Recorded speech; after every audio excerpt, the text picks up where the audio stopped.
are live, guys. Let me pull up the chat here. Make sure I can see what people are saying they're doing.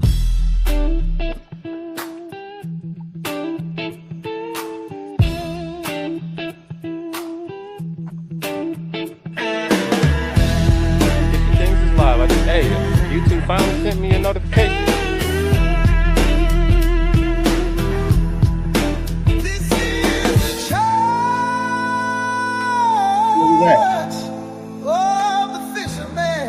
We got JR Buds here. We got Real of Life 423. We got Burko Fishy Adventures. No people, no news, just water and you.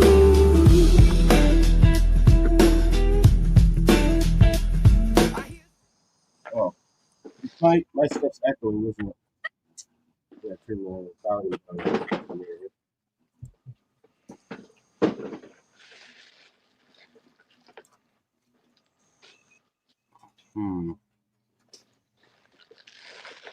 Emmy, I'm having technical difficulties. Uh-oh. What's wrong? Wait, no.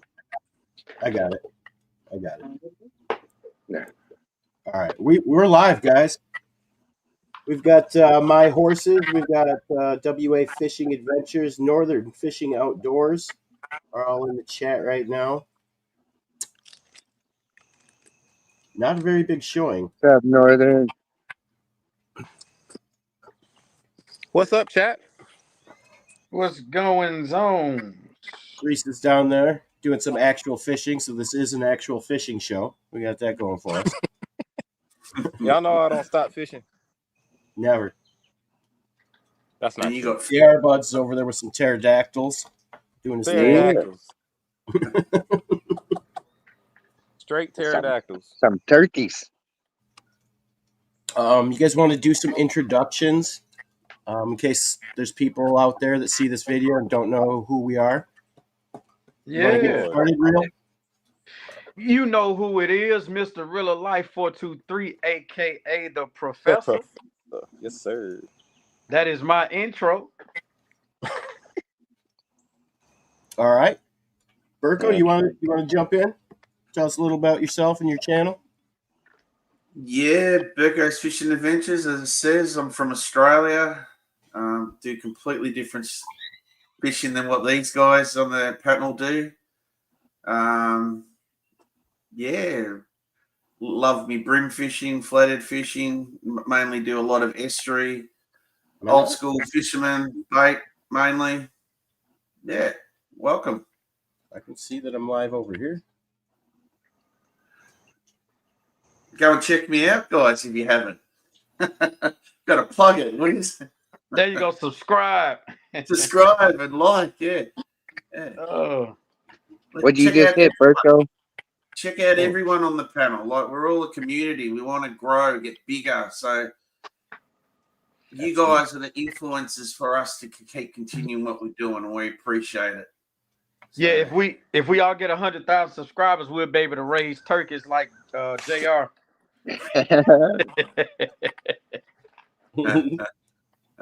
Speaking of JR, you want to tell people a little about your channel, JR?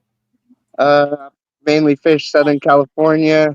Right now fishing catfish. But I also do like fish cleanings. I also do raising chickens.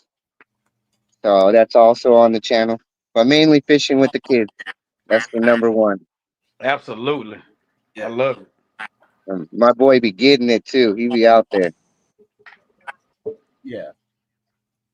Like one's still just sitting out. yeah, the good thing about that, JR, I had a subscriber and his dad showed up yesterday while I was doing a live.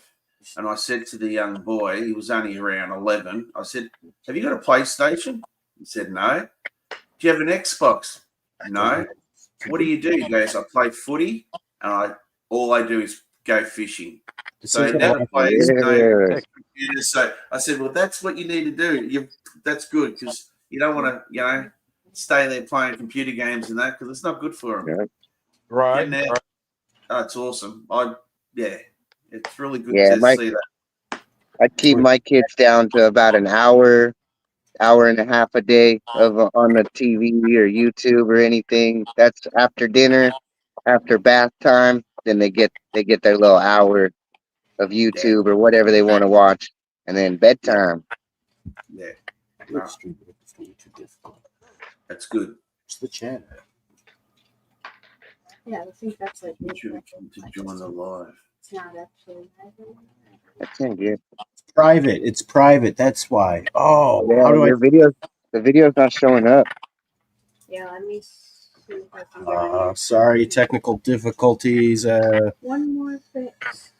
Using StreamYard adds a new element of trying to figure out what the heck I'm doing. I figured it out. Switch it to public. Okay. Switch it to public. If you guys want to share this live out on like your channels too, we're switching it to public right now. So there we go. We're good. Fishy. I don't know what I've done there. Sorry for that's come up with Fishy. We got good practice in introductions, right? We're on, Fishy. I think I'm doing it right. I don't know. All right. Yeah, it looks like we're live. This is the real deal now. There we go. There's somebody talking. David Lou. Real for real this time? We're for real live this time. Oh, we got some good practice in. Yeah, we got some good practice. We're for real live this time. Well, I was worried because they look exactly the same. I might accidentally delete this one.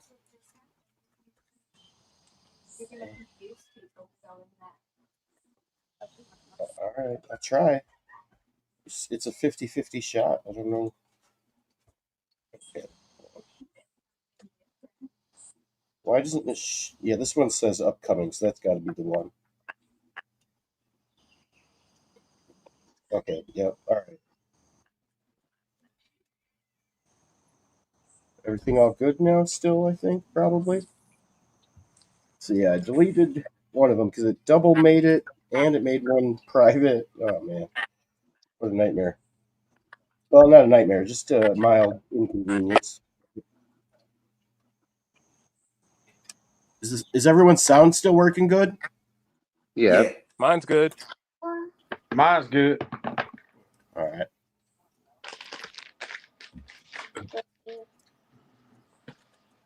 Should I cue the music again? Restart. The world fades away. Waves are all I feel. All right, Longer I stay, the more I. We got Real Life 423, Burko's Fishing Adventures, JR Buds 909, released to the grease. I think we're all live. We're trying to talk about fishing.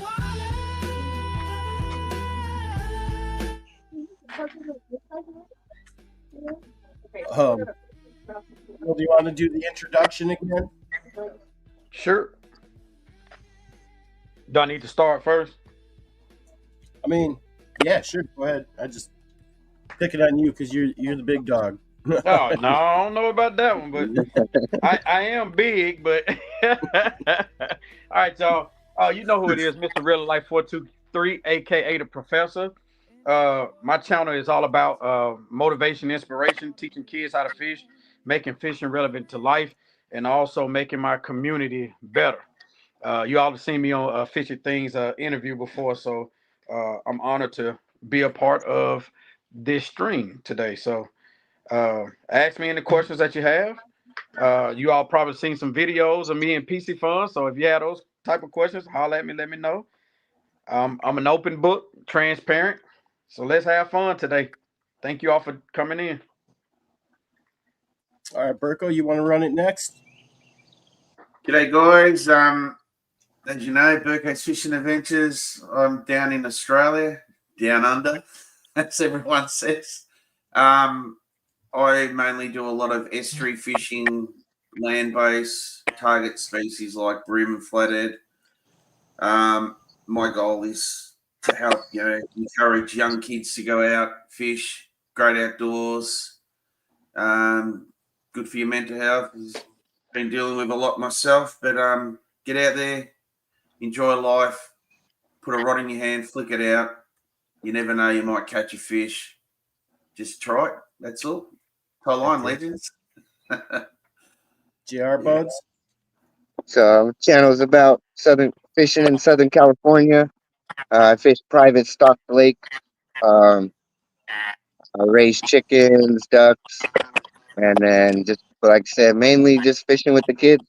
Getting my son out there, getting him out of the house and fishing. Kind of got my inspiration from Real Life, Burko. A lot of these guys were my inspiration to starting my channel. Awesome. Release? What's up, y'all? Release to the grease. Ultimately, my channel's about fishing with my family. Just sharing our adventures. I fish anywhere I can, the coast, salt water, freshwater mainly. And then we eat them up. You know, we eat the fish over here most of the time. So my name is literal. We release it to the grease. So come out and get some recipes, share some recipes, and let's have a good time. Right on. Right on, guys. So yeah, the general idea was I try and gather, random fishermen from around the world to talk about what our next plan of attack is. Does anyone want to chime in on that? I know Burko was telling me earlier that in Australia it's technically winter over there. So how does winter change the game for you in Australia, Burko? Yeah, like winter fishing in Australia, all the water temperature drops. So you'll get down to maybe around 12, 11 degrees, which it is at the moment. So this time of the year is when the bream come up the rivers, a lot of more fresh water. So it's more brackish water. They come up, they're full, they're slowing down because their metabolism slows down with the cold water, but they're still, if they can find food, they'll hit you, bait pretty hard or lure or whatever you want to throw at them. But you pretty much got to go past them where they are. So they're not as active, but they're filling themselves up to get fatter and fatter. So when it comes to summer, they go back out, they go spawning. But yeah, this time of the year, we have a lot of fishing competitions. People from all over Australia come down to East Gippsland because we've got three main rivers: Nicholson, the Mitchell River, and the Tambo River, which I fish a lot of the time, especially this time of the year.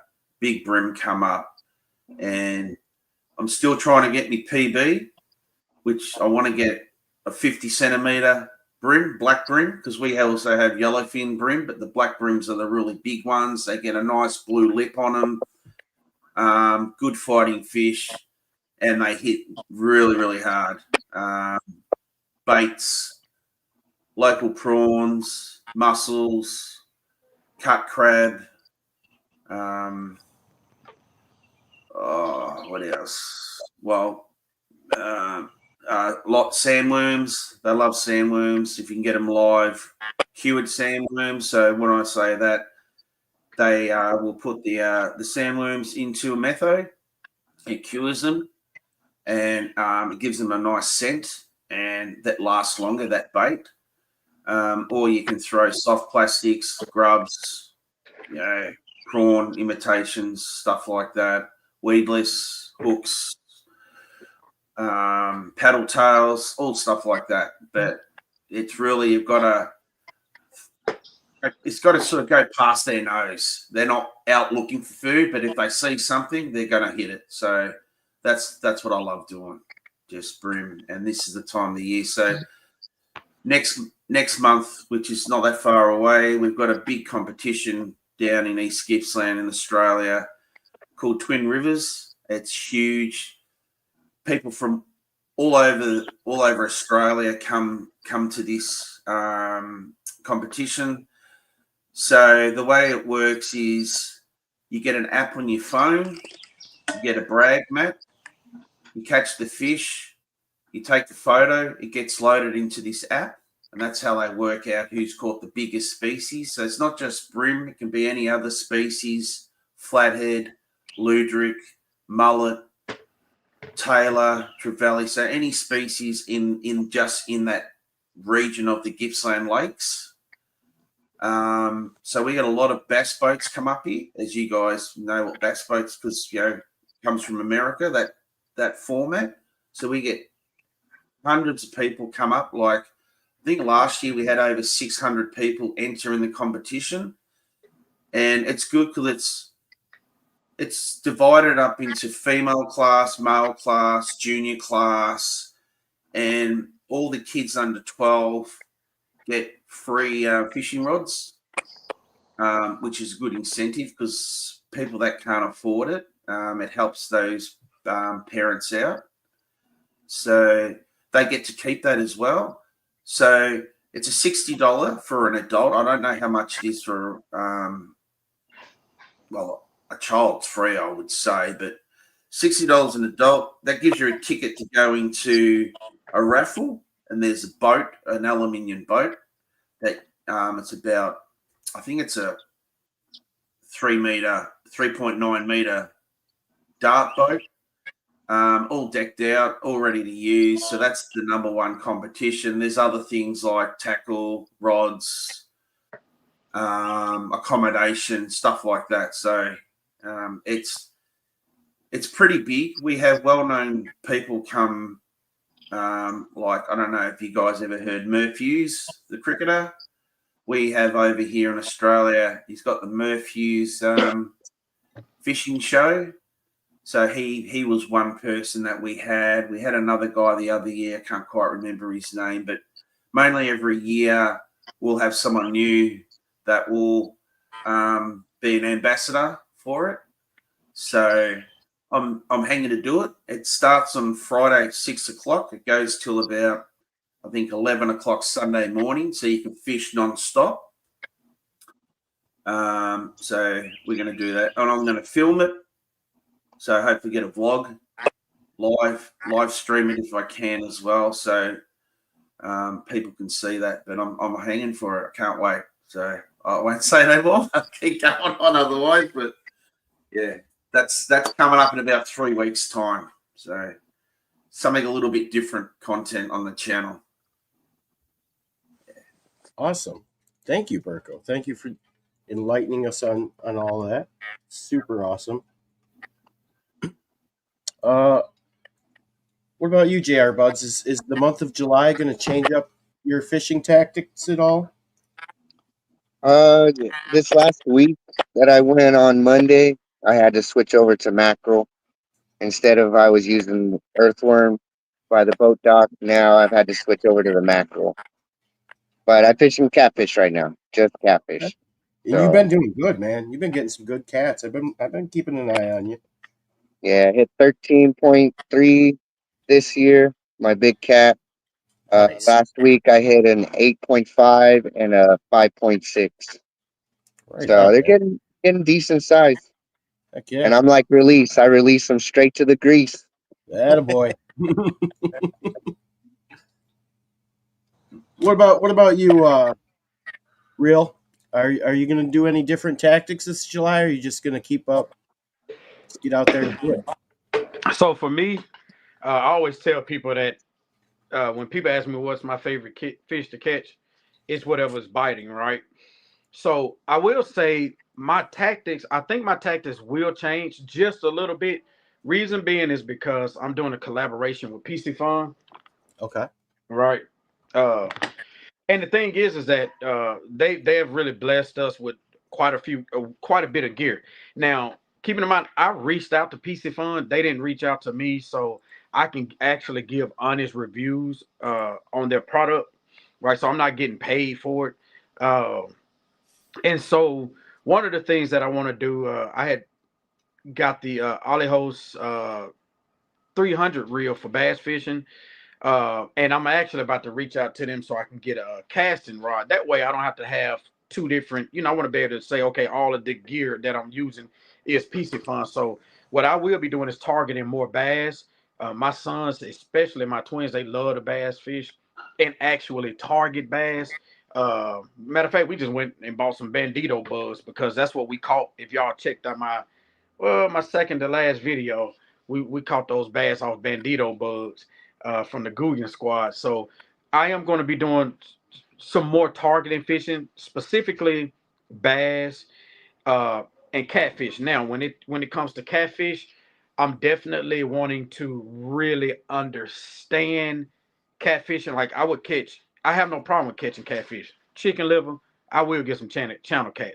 But when we're talking about using cut bait, things of that nature, different types of rig setups, I'm gaining a lot of knowledge by connecting with some of the locals here that catch fish. Like you got fishing with Big Mike. I mean, I think his PB is a 94 pound blue cat. Right. And then you got Forehead underscore fishing. He got me on my biggest, which is a 25-pound blue. Uh, but also, and I want to shout out Bobcat Outdoors because he took me bumping. Like, I never knew anything about bumping on a boat. Really cool technique. And Thursday caught a 22-pound blue. So I'm I don't know definitely what bumping is either. Break it down. What's bumping? Yeah. See, see, I hope Bobcat is not watching because I promise you I'll screw it up. But let me just tell you my experience, right? So what it is you're taking your catfish rig, we're using cut bait, right? Matter of fact, we was using white bass and crappie or crappie, right? I just say crappie, y'all. I know. We'll do a vote on it later. We got Right, 5. there you go. There you go. And so what you're doing is he'll put his trolling motor on like 1 mile an hour. And what you're doing is you're throwing it out just a little bit right in front of you, right? And obviously if we're down at the dam, the water is pushing.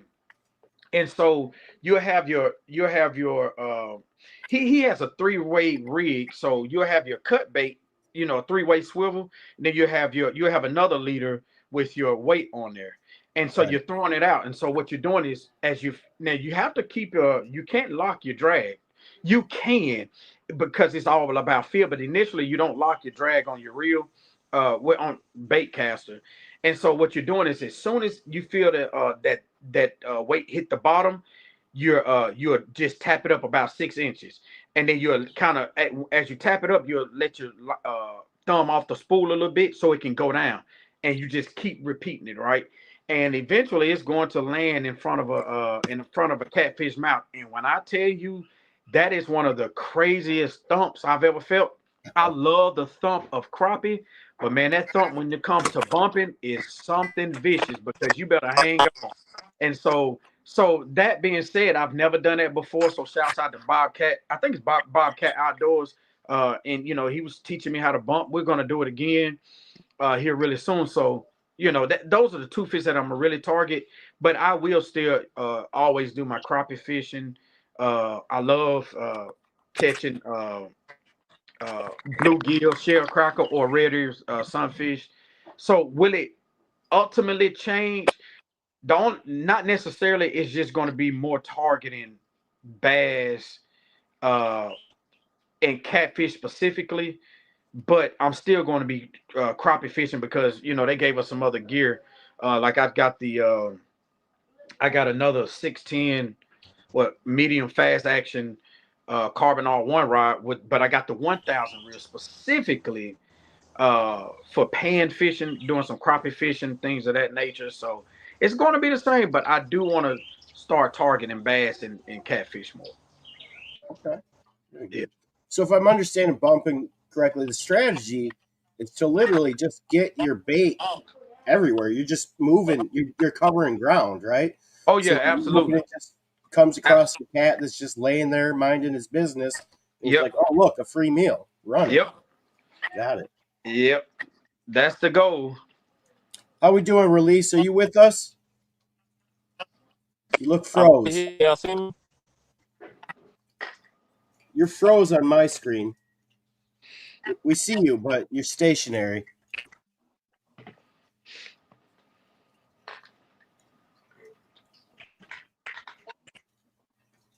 Hmm. Well, in the meantime, I'll tell you. So, I did another panel like this, but it was specifically the Midwest panel last night, and we were all talking about that July is a very good month to target largemouth bass. It's one of the months that they're really kind of aggressive. So I mean, you can catch bass year round, but it seems like they all pretty much agreed that July will be the month that they're going to target bass the hardest. So hearing all them say that, I'm like, well, I guess I'm going to get after some bass this month. And I'm not a big bass fisherman, so it'll be interesting. Well, I will say, on one of my videos, you'll see a young man by the name of Rio. I fished with him, and so down at the Chickamauga Dam, the spillways, he showed me a technique, and literally, I'm over here, y'all changing out my tackle boxes. so this is good. So we'll take I'll show you like a 1/16 ounce jig head, right? Literally, just a 1/16 ounce jig head, and we'll catch some, throw a cast net out there and take some thread fin shad, hook it, from the bottom lip up through the nostril, literally throw it out there in the current. And so that 1/16 ounce, now depending on how many generators they have on pushing that water, we may go to a 1/8, but usually it's a 1/16 ounce jig head, and it's enough to really kind of get that thread fin shad down. Oh my goodness, when I tell you we've been tearing up the bass all year doing that.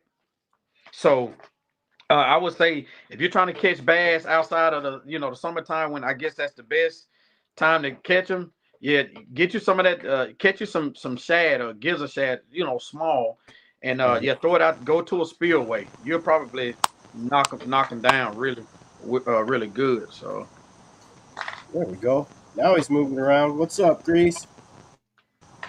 Can you hear us? We froze again. We're not quite. Can you hear me, JR? We can kind of Yeah, hear I can you. hear you. Okay. Shouldn't have did. Sorry. Yeah, you got any plans for July fishing, Grease? Any different tactics or anything?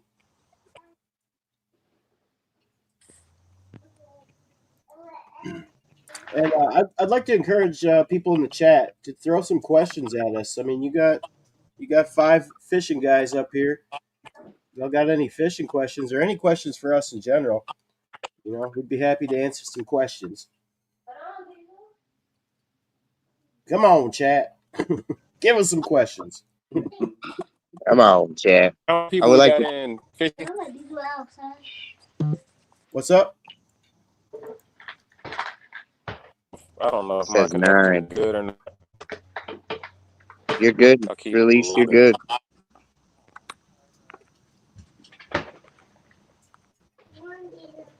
Yeah, you must be something's going on. Anyway.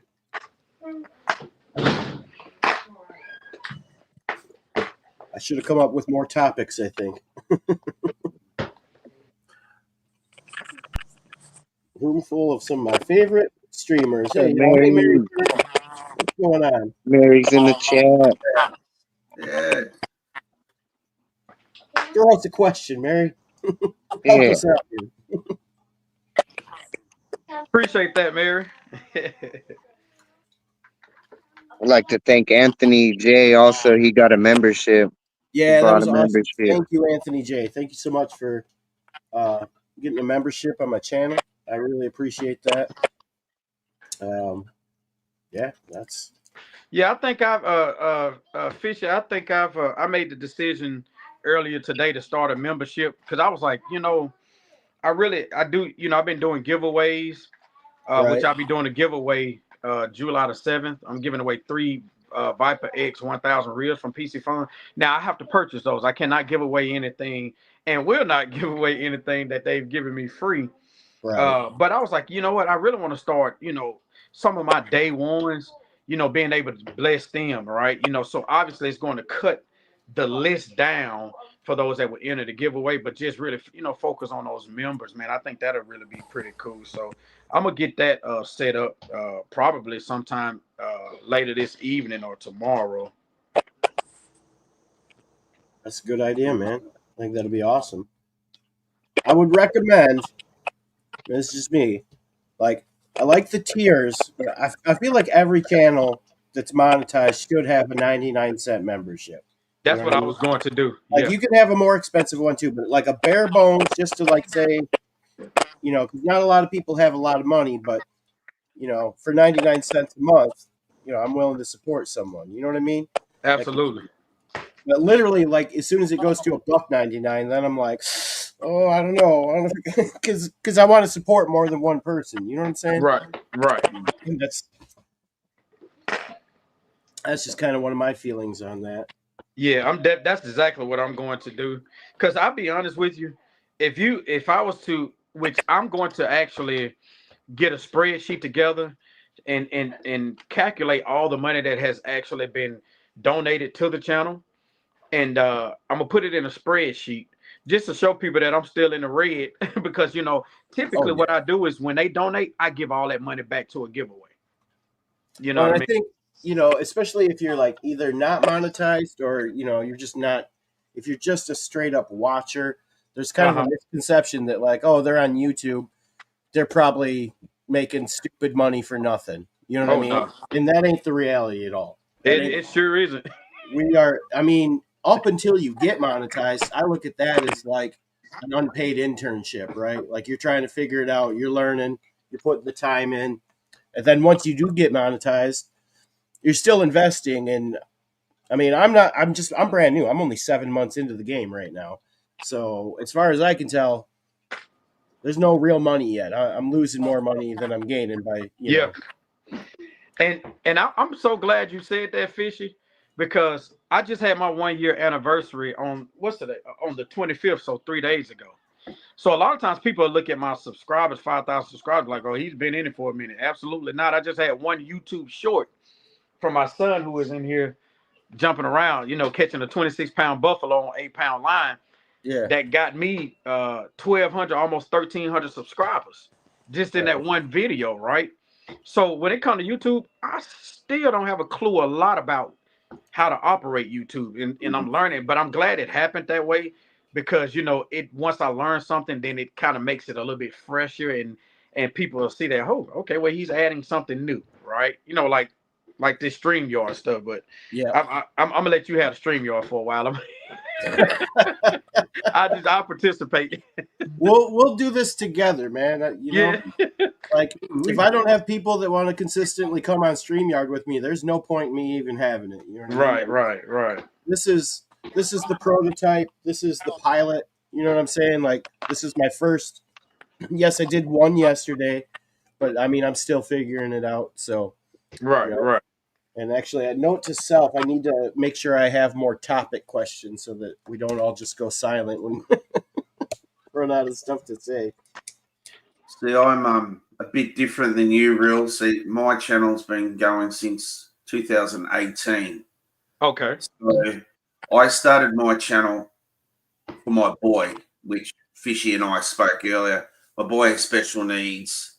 He's autistic, ADHD, and there's a few other things he's got. So he's on the spectrum.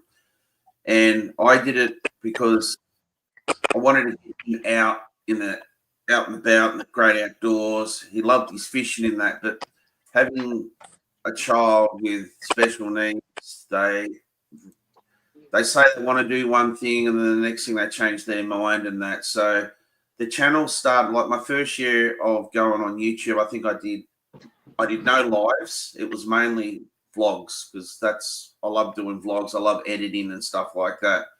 I think the first year I did about 20 videos.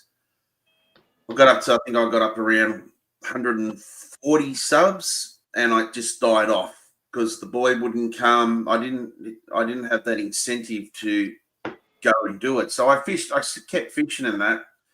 Then, we had the COVID come through, that stuffed up everything, and then it wasn't until like a lot of you guys might know, I injured my ankle at work. I've had a couple of ankle operations, so I've been off work for a bit. And wasn't until November of this year. So November of this year, I was around the 600 mark of subs.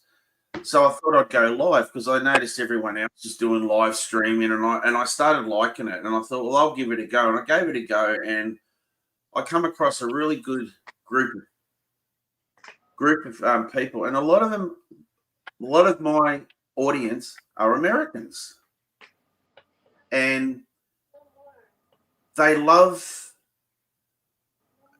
because like I don't get caught. We don't, in Australia, we don't get educated Americans life, stuff like that. So I learn a lot from the Americans coming on asking me questions, and I'd ask them questions, and vice versa. So it started getting big and big, and then I've got my usuals who come on, and you've got your moderators and your managing mods, and and they do an awesome job. Like, they don't get paid; they just do it because they're willing to help that channel. They're willing to help you grow, which is just awesome, And you get the occasional people that contact you and say, "I think you got too many mods." Like, my channel, I don't have a lot of mods. Like, I know some people will mod every single person. That's their preference. They run their own channel. That's how they do it. I run my channel the way I run mine, but I just kept growing and growing and growing. And like, now I've just reached over 3K, and I never thought I'd get there. So pretty much from November till now is when I started really hitting it hard. Pretty much I do daily lives.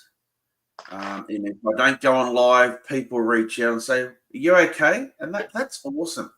How people reach out to see, because you've been doing it regular, and you might have something come up in life where you just can't, or the weather's crap. So I'm learning now, because we're all learning. It's an learning experience. Put a community post up and say, "Sorry guys, I can't come on live today. Something's come up," or this or that and that. And like Real was saying, like, I appreciate the donations. Like, every month I'm increasing my monthly pay that I get from YouTube is getting bigger and bigger and bigger. It's never going to be big enough to survive on, but it's big enough to keep me doing what I do. Buying bait, buying tackle, buying new gear. Like, I don't own a jacket. I'm a big boy. I'm 6'3". I weigh 100.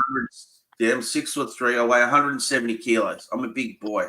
Since I've done my ankle, I put on 40 kilos because I can't walk far. I can't even take the dog for a walk. So I'm limited. But this live streaming, I'm very comfortable with doing it. I love the interaction. It's helped me in my mental health, because I got in parts where I wanted to go fishing. I couldn't go fishing. I'd jump in the car. I'd go to the destination, and I'd sit in the car, and I physically couldn't do that next step. And the emotions hit you. You break down. Like, I'm a man.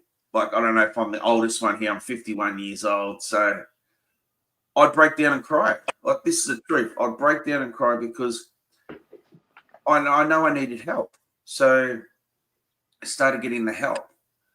So what I'm sort of saying is, there's a lot of people out there that watch me because they're in the same situation that I'm in or I've been in. And it's great. And they're supporting me. They're making my channel grow bigger. And I love it. And I've been a bit slack lately, I must say, because when I reached 1K, I did do a giveaway. I have my own merch, which I wear. If you guys would see me on my channel, how I wear my own hooded top. I've got Stonker, then on the back, Burko's Fishing Adventures with a big brim. I've got another one coming out with the Flathead, and I'll explain a Flathead what it is in a minute, because Flathead in Australia is completely different than Flathead in America, I believe. So you all guys know, I will be doing a giveaway for 3K. I'm holding that. I promise this is going to happen because I'm a bit behind. So it doesn't matter anywhere within Australia. It'll be a hooded top, my merch, either with a brim or a flathead on the back. And I did it for my 1K. I gave out a T-shirt, and it had to go to America. The winner, I paid for it all, sent it over there, and that's what people don't realize. It's YouTube is worldwide. When if I do competitions or giveaways or whatever, it's anyone in the world, and everyone that donates. I don't quite understand it. I know you get stickers. I know you do these donations and stuff like that. I'm not really with it all, and I'm just starting to learn this Nightbot thing, which it keeps stuffing up my channel. It keeps timing people out and that. So I've had a few people reach out to help me with that, which would be great. But we all do it because we love doing it. Everyone loves watching us. We all do different style. Well, I do different style fishing than you guys because we don't get catfish like you guys in America. We don't get like I want to go to America and fish America just for largemouth bass, peacock bass, walleyes. You know, I'd love to even try noodling. I reckon that would be awesome. You're gonna try noodling? I would love to do noodling. Yeah, crazy. Yeah, you go right ahead. Yeah, I would love to try it. I see it. I see a lot of people doing it. I know you gotta have a lot of guts to do it. Really, it's gonna be. Oh, so this is an Australian flathead, right? Yeah, that's a big. That's a lizard, man. That's huge. That's a stonker and a half. That's a stonker. So we've got in East Gippsland, we have a lake called Lake Tyers, and we get these lizards over 1 meter. I'd like to catch one of these. That'd be cool. Like your head could fit inside its mouth. For sure. That's a dusky flathead. So dusky and it's sort of like a sand looks similar, but on its tail it has a round black dot, and that's a dusky flathead. And they the minimum size you can catch one of those is 30 centimeters, and the biggest you can catch and keep, this is to keep and eat, is 55 centimeters. Everything in Australia is done in centimeters, not in inches, so I don't know how to convert that, guys. Sorry if I think there's like probably roughly 2 centimeters per inch, maybe. I'm not positive on that. Yeah, but like I fish the Tambo River, and a couple of weeks back, I was catching flathead pretty much every day, 5 days straight. The biggest one I caught was a 51 centimeter. The smallest one I caught was about 37. But you sort of, like, you guys would know the species you're targeting, their bite, how they bite, how they pick up the bait, how they either suck on it or they nibble at it, or they've hit it hard. But then, like with a flathead will come in, suck it right inside, and they'll hold it. And then you see your rod slightly just tilting, and you know it's inside their gob, and you just strike, and you've got them where brim, they'll nibble at it and they'll hit it really hard, so you get really big thumps on your rod. I don't know. Like I say, my froth levels get so high. I get that excited. Everyone froth levels. Froth levels. Yeah, explain your froth levels. I just get excited, and everyone around looks at me and thinks, "What's this guy doing? He must be a nutcase." You know, he's talking to himself. He's yelling out. It's just a thrill. It's the adrenaline. It's like a drug, man. It's just, I'm hooked. I can't help myself. Like, been fishing all my life, but it's only really since I've started doing live streaming. I've got to do it. I'm I've got to get out there. I've got to have my audience. I've got to fish. I've got to have that interaction. Like you guys all know, like JR Buds, as he said, he's only just started doing it, and a few of us encouraged him to do it. But I think it's good for everyone to try it. Try live streaming. Like you don't have to physically show yourself if you're like, I don't like looking at myself on camera because I'm a big lad, but who cares what people think, really? Like, I'm doing it because I love doing it. I love doing it for you guys. Right. If I get anything out of it, it's a bonus. But as Real of Life says, whatever money we get, it goes back into the channel. And like I was saying, a jacket, I never had a jacket. So I had the donations. I went and brought myself a rain jacket so I can, because this time of the year, even though it's a nice blue sunny day today, if it rains, I've got a jacket to wear. Like I was wearing a poncho, man. I don't know if you know what a poncho is. Yeah, it's like a raincoat, kind of, right? Yeah, like this goes over your head. That's all I had, like a $5 poncho. Now I've got a nice rain jacket where I can go out, and if it does rain, doesn't worry me. I'll just sit there and get wet. But I've got a jacket on, so it just helps. And doing it daily, like you spend a lot of money fishing daily, buying bait, buying stuff if you need. But no, just I appreciate everyone who's not just for me, but for all you guys who subscribe to you guys, who support your channel, who make us grow, because that's an encouragement. We're doing things, we're growing and growing, which is making us feel good about ourselves because we've accomplished something. We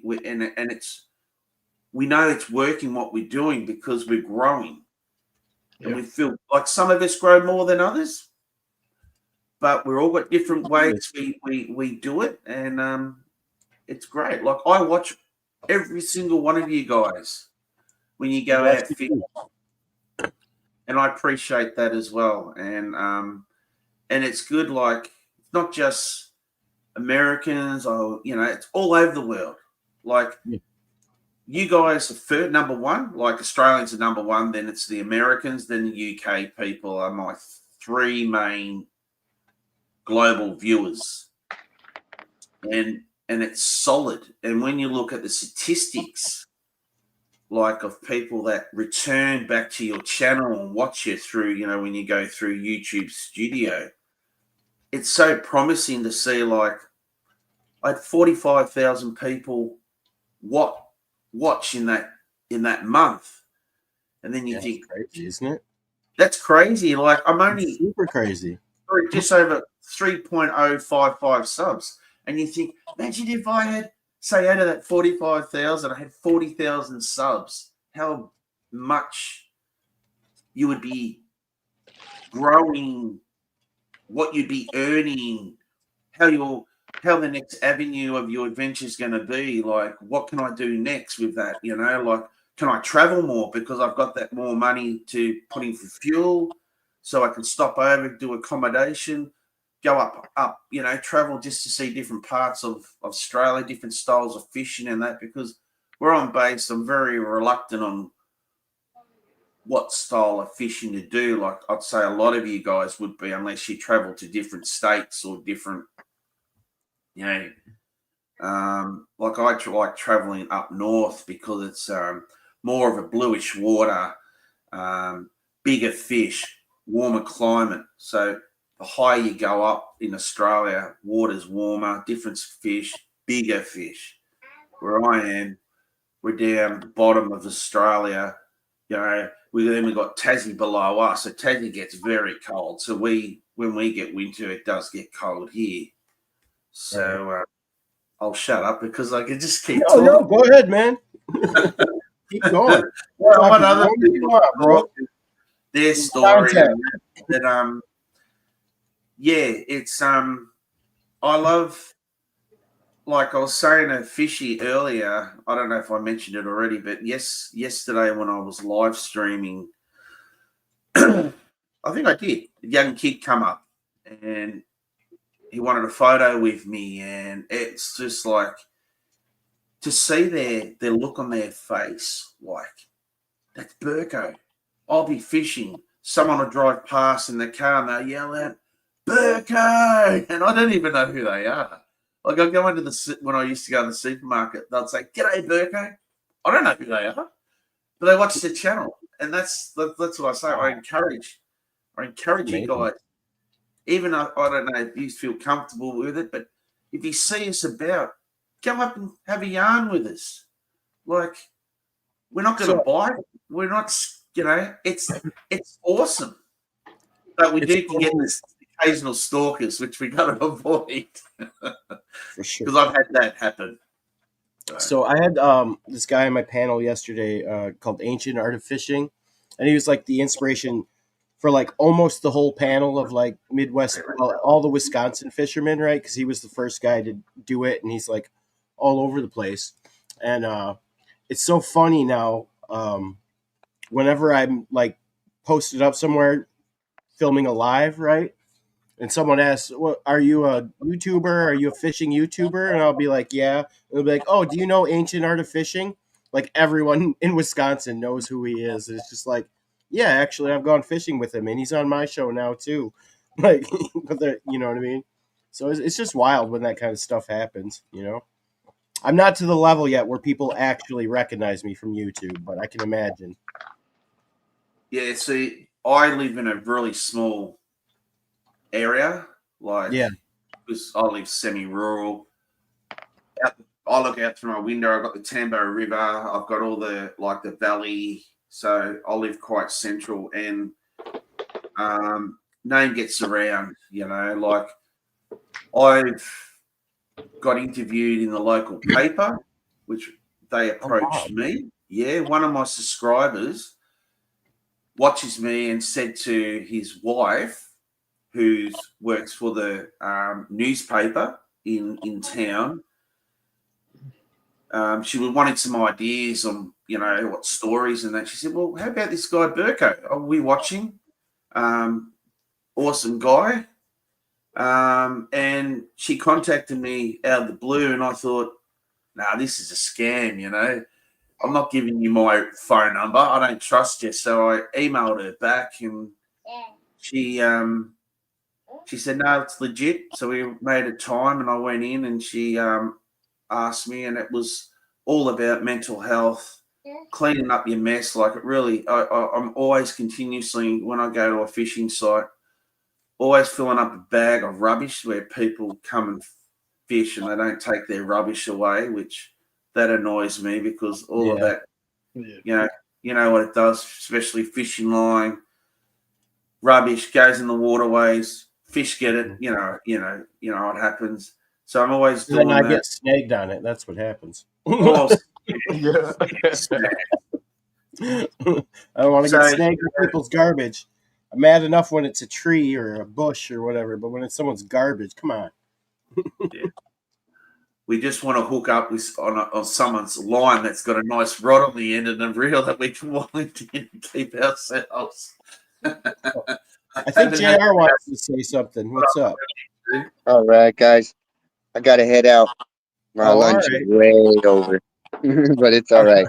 Oh, no, man. I hope we don't get you in trouble. Nah, no, I got guys covering me right now. All right. So Well, thank you guys for having me. JR. Appreciate you, man. You take care, man. JR. Nice to see you. Appreciate you guys. Do you need a toilet? I'm just going to take my dog out for a toilet. She's telling me. 1 second. Now, I do believe I may have one or two people popping in to join us here. Fishing Fin Addicts, are you able to join us tonight? Is he still in there?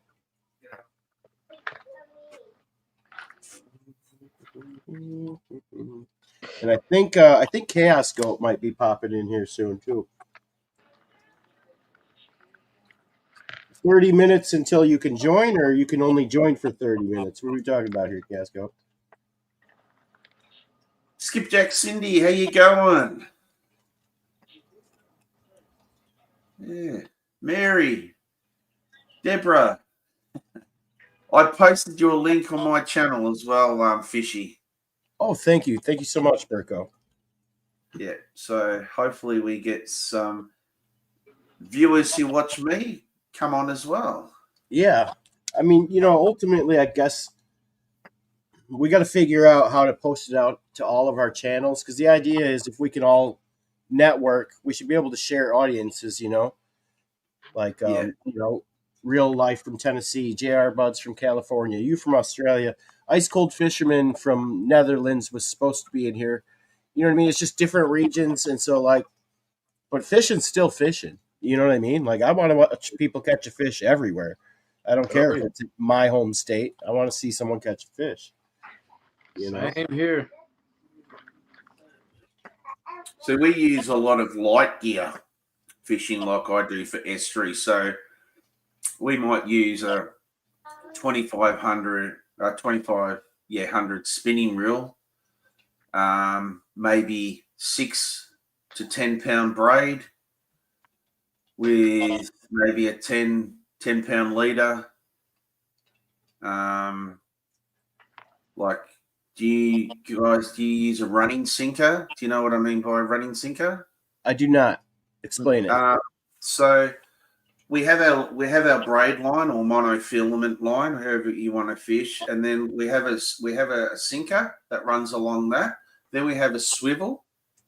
So we tie the main line to the swivel, which has a sinker, and then we have a leader.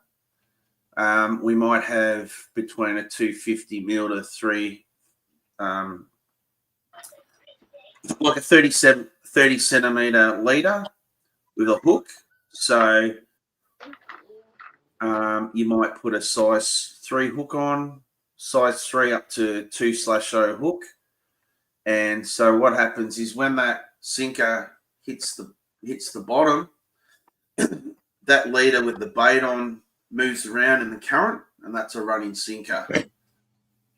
So yeah, so we use that setup if there's a flow of water. It just works that way. And it also, your bait might go around in circles or just move around in different areas, but the sinker stays firm. Hopefully it does, providing on the weight. And then, that just moves around, and fish see this bait in the water and they attack it. But that's bottom fishing, that is. So I just want to say, I'm not paying attention. Like, whenever I look to my right like this, I'm just looking at the chat, trying to keep up with the chat and stuff like that. No, all good. And I'm keeping my eye out because we've got some surprise guests coming in here in a minute. Some I haven't even announced.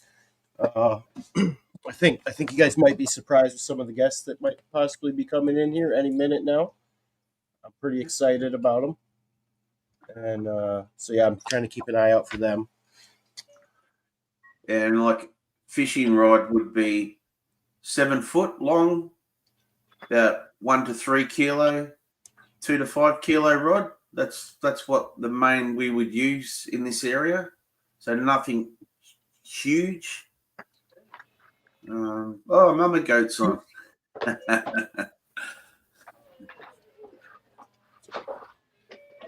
So do you get out, out on the ocean and do any sort of ocean fishing, Burko? I don't know. No. I've got a boat. Yeah, I've got a boat, but it's not big enough to go out in the ocean. Where I live, it's the main. Am I back? You're back. Welcome back, Grease. What's up, y'all? Sorry about that. No, it's all good, man. It's what it is. We're all experimenting here.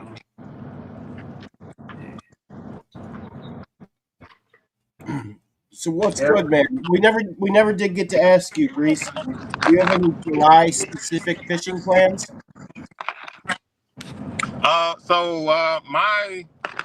My plans for July. I'm in the South. I'm in Georgia, so it's extremely hot.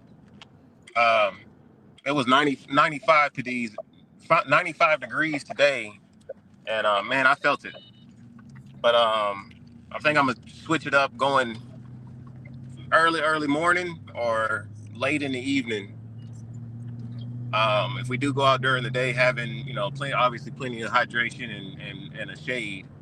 And then as far as just fishing, almost the temperature is so high, the water temperature is so high, it's in the 80s right now. It's almost not even really worth going out trying to do anything, because there's not a lot of activity. The fish are stoved up, trying to stay cool in deeper water and whatnot, moving water. So switching it up, hitting early morning, late evenings, probably rivers with plenty of current, keeping that cold water moving.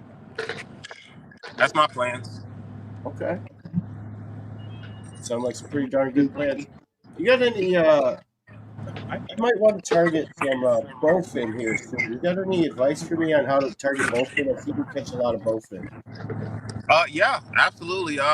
Just I've just kind of experimented and just went out there fishing normal with cut bait. I seem to get a lot of action on like just the middle section where the guts are. Keeping those guts in the gut. I call it the gut pack. Keeping those guts in there and cutting the head off. A bowfin will hit just about anything that's cut bait. But I get a lot of action on that gut pack. So I cut the fins off and throw it on a bass hook or a catfish hook. You can use weight if you need it. If there's some current, if there's not any current, I just free line it with no weight and throw it out there. The biggest thing with hooking a bowfin, you gotta let them run for a good while. Okay. Why is that? They're kind of like similar to gar. You gotta let it get all the scales off and chew on it and eat the bait. Because if they don't really have it, if it's just basically in their mouth and they're just running with it, they could not have the hook. So let them run for. If you think it's too long, wait a little bit longer.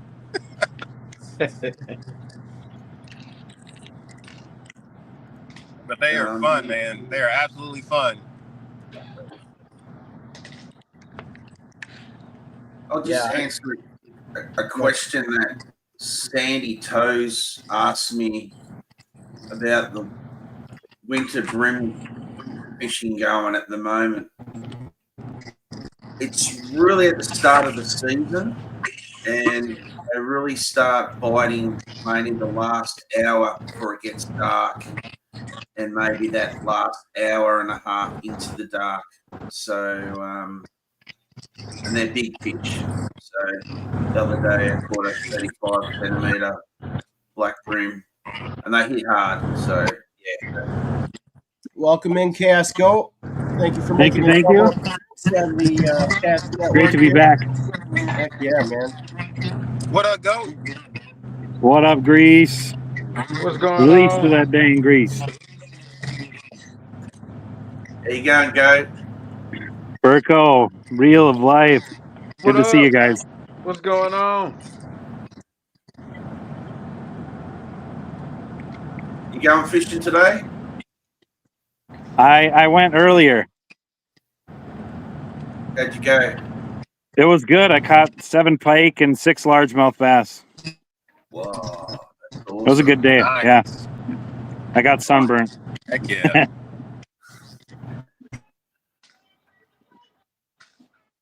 We're trying to get Cindy in here, guys. No way, the legend. Yeah, buddy. Let's go, Cindy. In the house. Come on. I'll have to switch it to like a 6-person panel here. There we go. There we go. We got an empty spot for you right there, Cindy. Oh, no. Okay. If that doesn't work, I can maybe try sending it to your email. We're like the Brady Bunch now, almost. Don't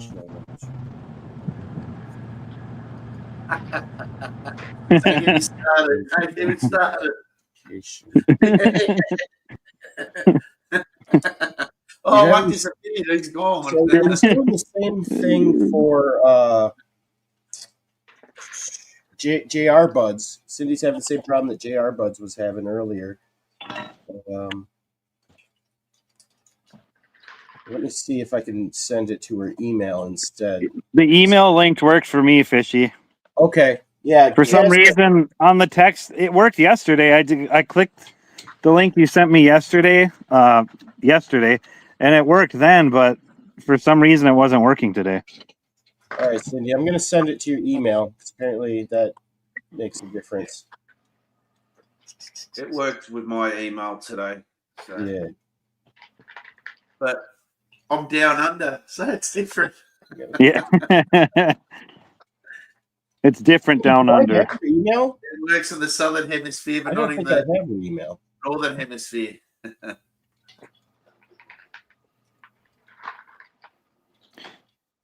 Fishy, do you not have her email? I do not have her email. Do you know it? I do know it. Here, I'm gonna. It might back me out, but I'll text it to you. Okay.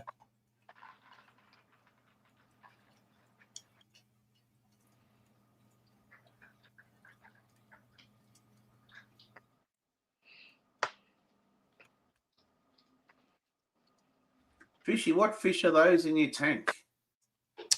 So those are bluegill. Real would call them shell crackers, I think. Oh, are those red ears? Half of them are. Half of them are red ears. Half of them are regular bluegill. Yeah, if I was at your house, they would be missing. They would be released to the. They would be released to the grease for real. Man, look, that's my catfish bait. That's my catfish. Okay. Hey, those shell crackers taste so good. Oh my goodness. Rob Peter to pay Paul. Right. So they are native to your waterways? They are, yeah. I've got a bunch of native fish in my aquariums. I'm on the computer camera. I'd walk around and show you guys what I got, but I've got like some perch. I had pet crappie. They just died on me though. I've got guppies. I've got koi. I've got these things called bashirs. I've got a drum actually in this tank here, and maybe I can show you guys that one. I can't move the camera around too much. It's fixed. Yeah.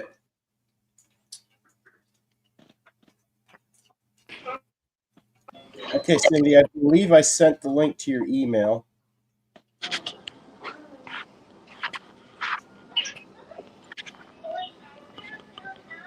I'm not very tech savvy. We'll see what happens here. We still got Chaos Go. I think Real's still there. It's gone dark on us. 1 second, I'm gonna get me dog. She's sitting at the window looking straight at me. I look back. Yeah, help the poor puppy. Help the puppy. She wants to come back in. Oh, Mama Goat. No, I didn't do a funeral for the crappie. I probably should. He flushed it down the toilet. What's going to happen is I'm just going to put them in a Ziploc bag, and they will also be catfish bait. Whenever my fish die, they become catfish bait. That's how this circle of life works in this house. Oh, people in the internet, says Orp.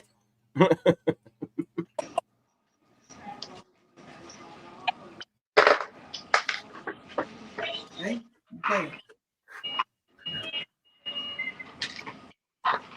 Release, how are you in two spots at once? What you mean?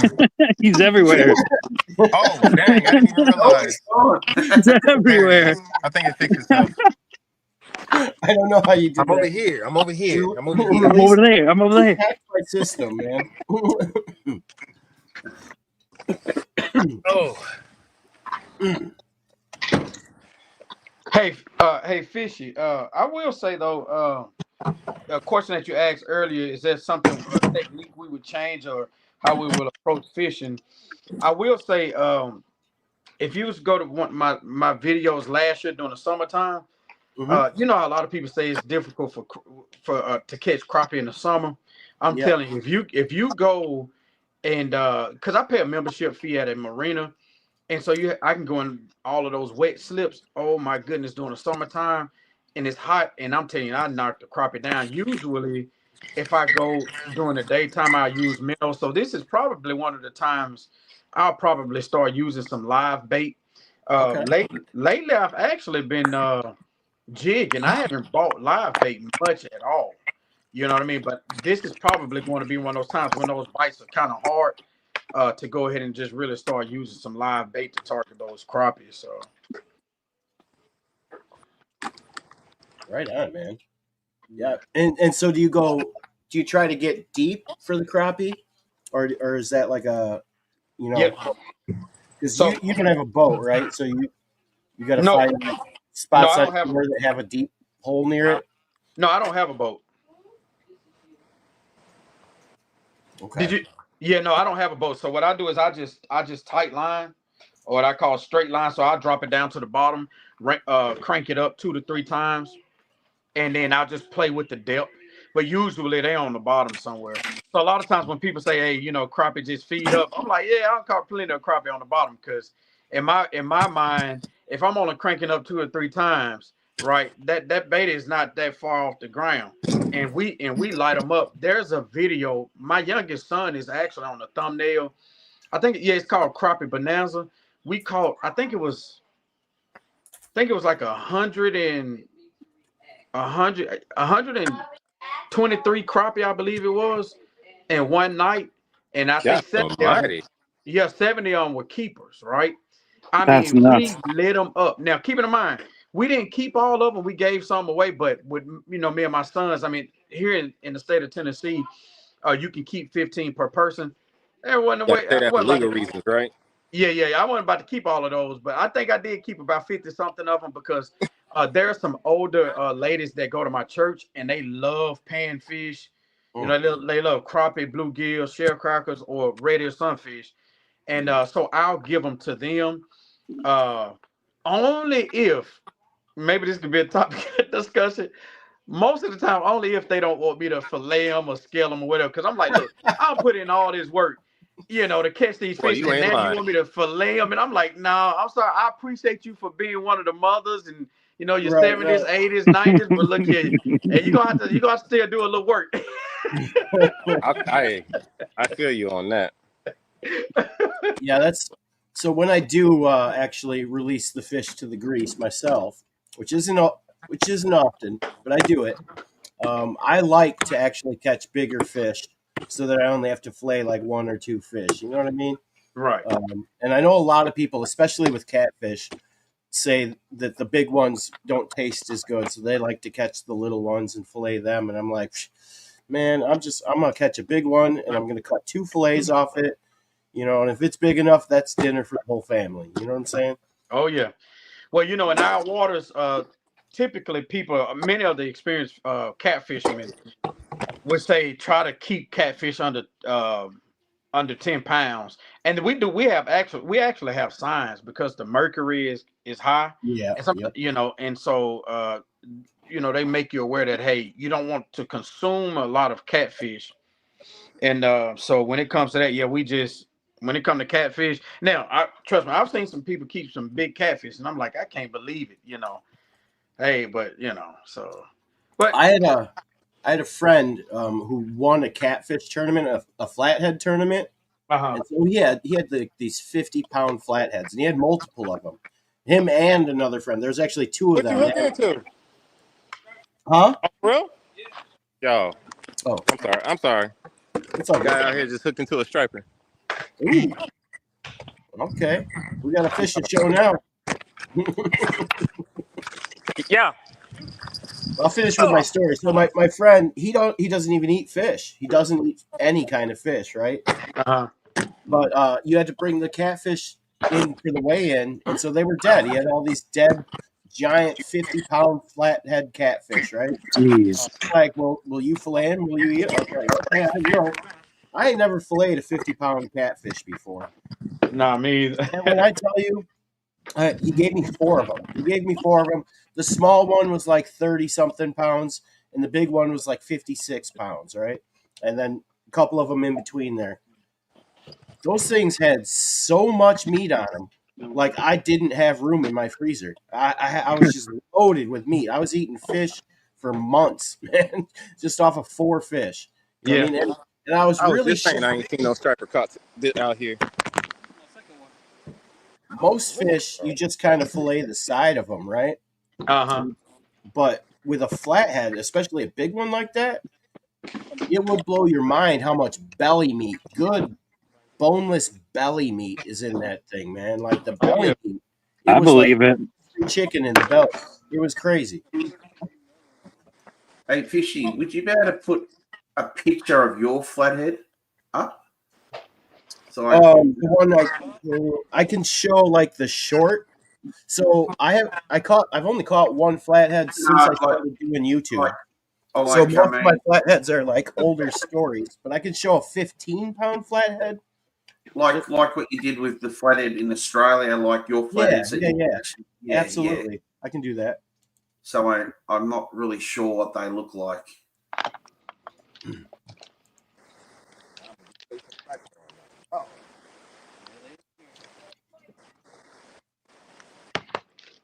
Let me get pulled up. Hey, Fishy, I got a flathead story for you as well. Let's hear it. So check this out. You all, in this is a video that I've posted. This particular day, we went out on a guided tour, and it was free. There's a bait and tackle place called Talk and Tackle. Oh yeah, Whoa. and yep, that's a flathead. And Yes, sir.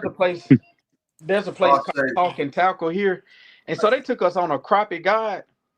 And so I had a 2.8 inch Kitech on the bottom, and so I had a high-low rig, and I had a Bobby Garland up high, probably about 12, 16 inches away from it, and and and so we're jigging. In that video, we caught 231 crappie. It was unreal. They were loaded in that area, but this one particular time. I threw it out and I was reeling in doing a slow reel and something hit it and I was like, oh, this is something big. And so It's in Minnesota here. I fought it. I fought it for about 35 minutes. Yeah. And when I pulled it up, what was interesting is I had it by the tail. But what it did was it hit the Kitech, broke that part of the line, and the 2 inch Bobby Garland that I had hooked it on the tail, and it came out and it was a 17-pound flathead. It took me forever to get that doggone because Wow. I had it by the tail. But man, when I tell you I was so excited about that, Oh my god, yeah. because had I not had that high-low rig, yeah, I would have lost that fish. But that's as close as I've got when it comes to flatheads. I think I caught like an 8-pounder, and that was it. I do want to catch some flatheads. Yeah, I caught one. I believe it was about a week ago now, and that was my first one of 2025. I Okay. found a spot, and they're spawning now, so I'll probably be targeting them again in a couple weeks, maybe 3 weeks or so. I'll start feeling it out. Uh-huh. You know what I mean? But yeah, right now they're kind of doing their thing. so with your catfish, how many different species are there? So in the United States, there's generally three species, but if you count another thing that we call bullhead as a catfish, which really they are a catfish, there's probably more species. The bullhead are kind of like a miniature catfish. They realistically get only like a couple pounds, but like the world record is like 7 pounds. You know what I mean? And there's like yellow bullhead, brown bullhead, whatever. They're all just like little bit miniature catfish. But then for the major catfish, we've got three species. We've got channel catfish, we got blue catfish, and we got flathead catfish. Um, so channel catfish kind of max out. I mean, realistically, they're usually 5 to 10 pounds. Rare ones will get up to 20 pounds. Super rare ones will get up to like 40 pounds.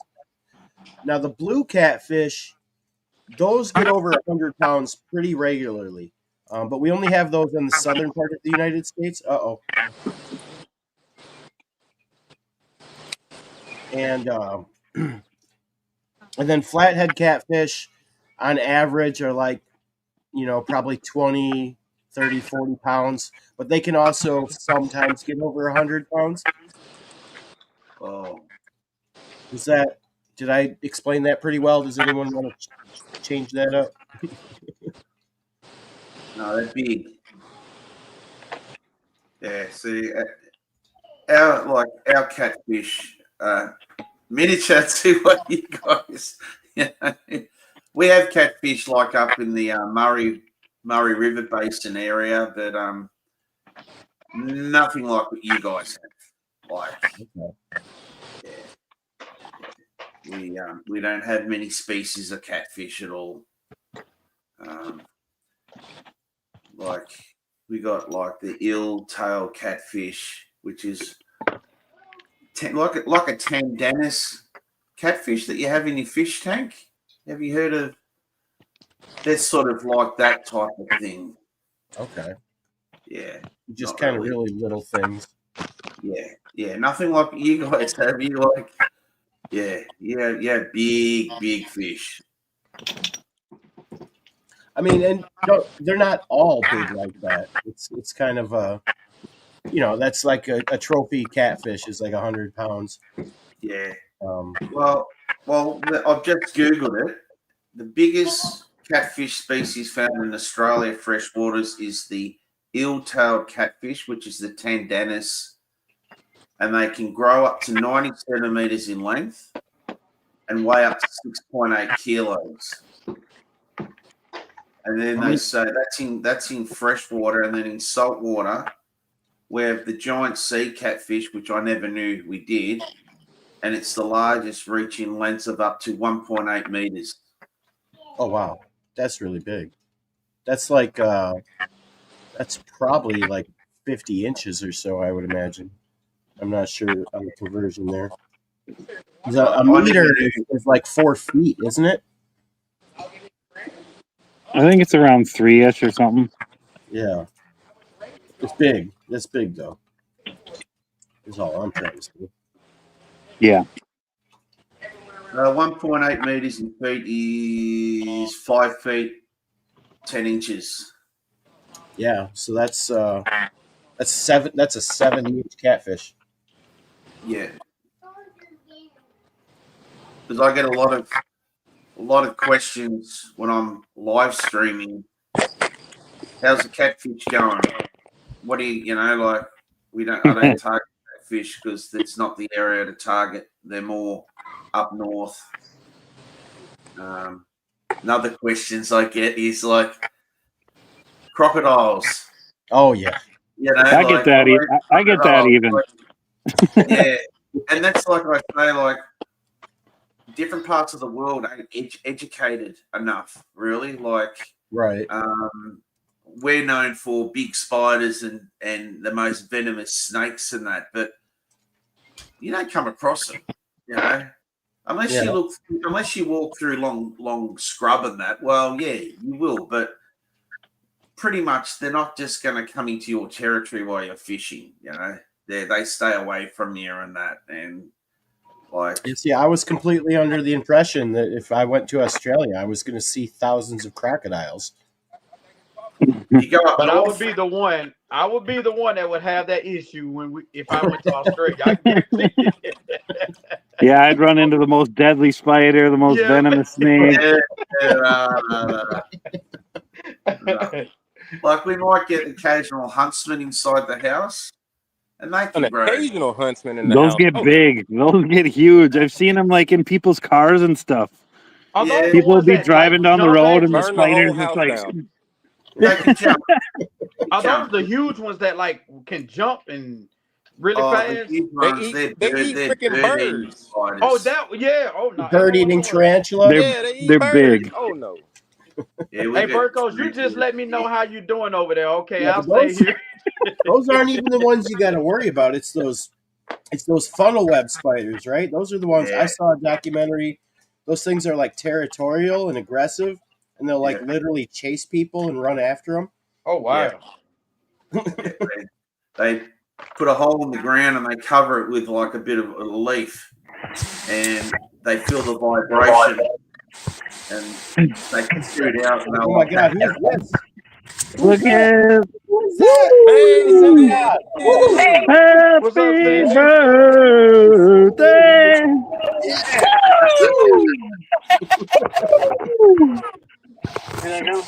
Yeah. What's up? Thank you so much, Skipjack City, for joining us.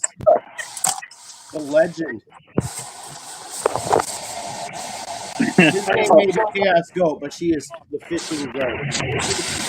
He is. Everyone, there's the other one. Yeah, Travis. Travis, What up? no BS catfisher. What's up, Hey, guys? Travis.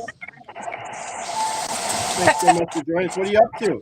Hey, Travis, what are you doing? Oh, they're gone. And they're gone.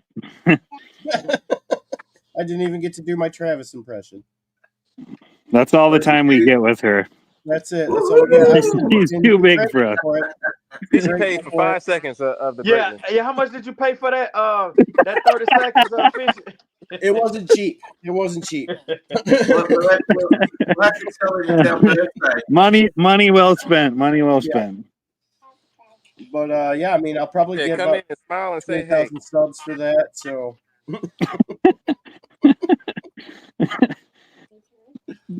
that was fun. I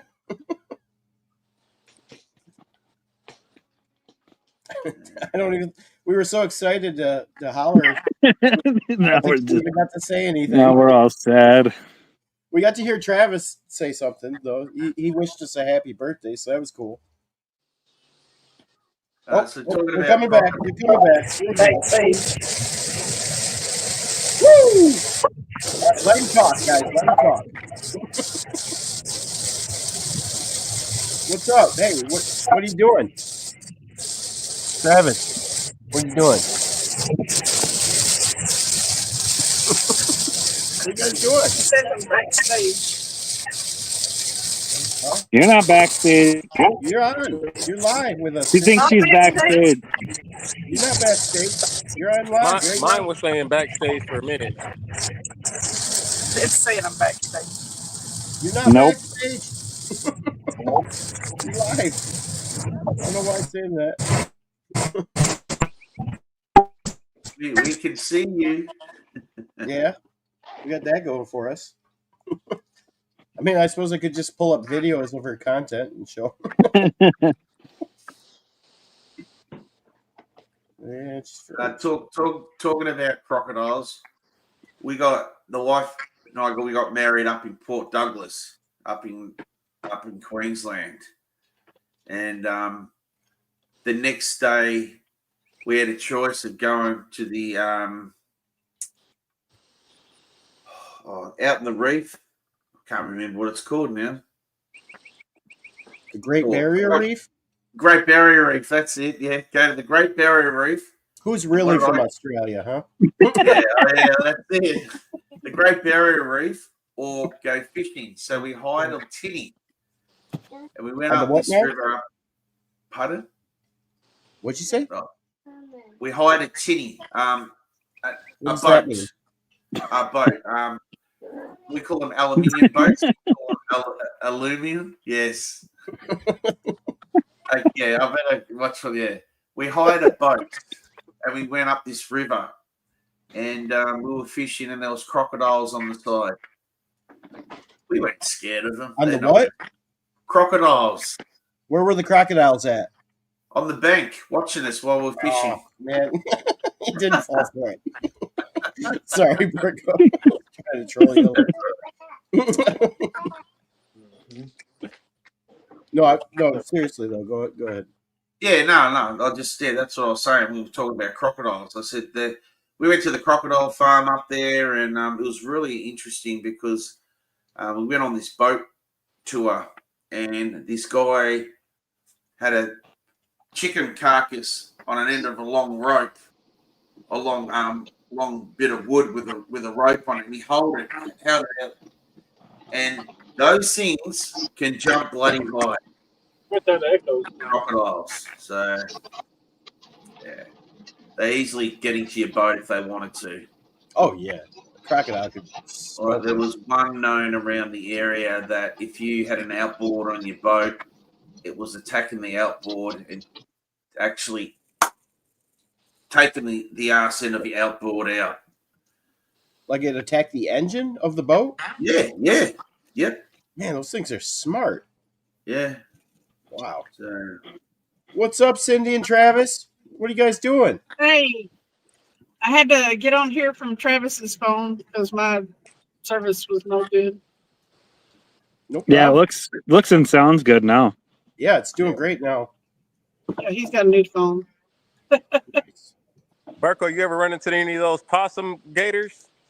The ones that act like they're dead or drowning and then attack you when you try to save them? no. I Who just would like want to to save a gator? Bro, apparently it's happening in Florida.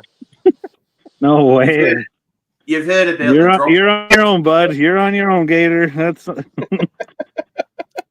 Apparently gators have learned to fake drowning to lure people in.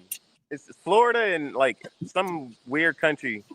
I say weird, but like I can't think of it, like Indonesia or somewhere else. nuts. Well, I mean, I believe that people in Florida would fall for that trick, but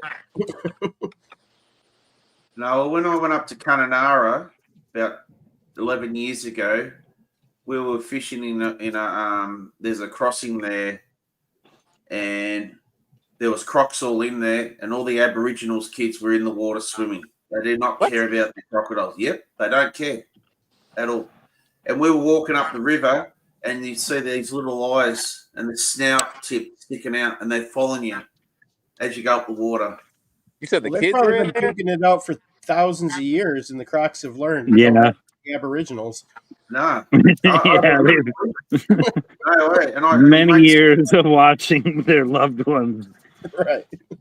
That's just That's about to not become a make it Carnival out. cruise excursion. Swim with the Crocs and the Aborigines.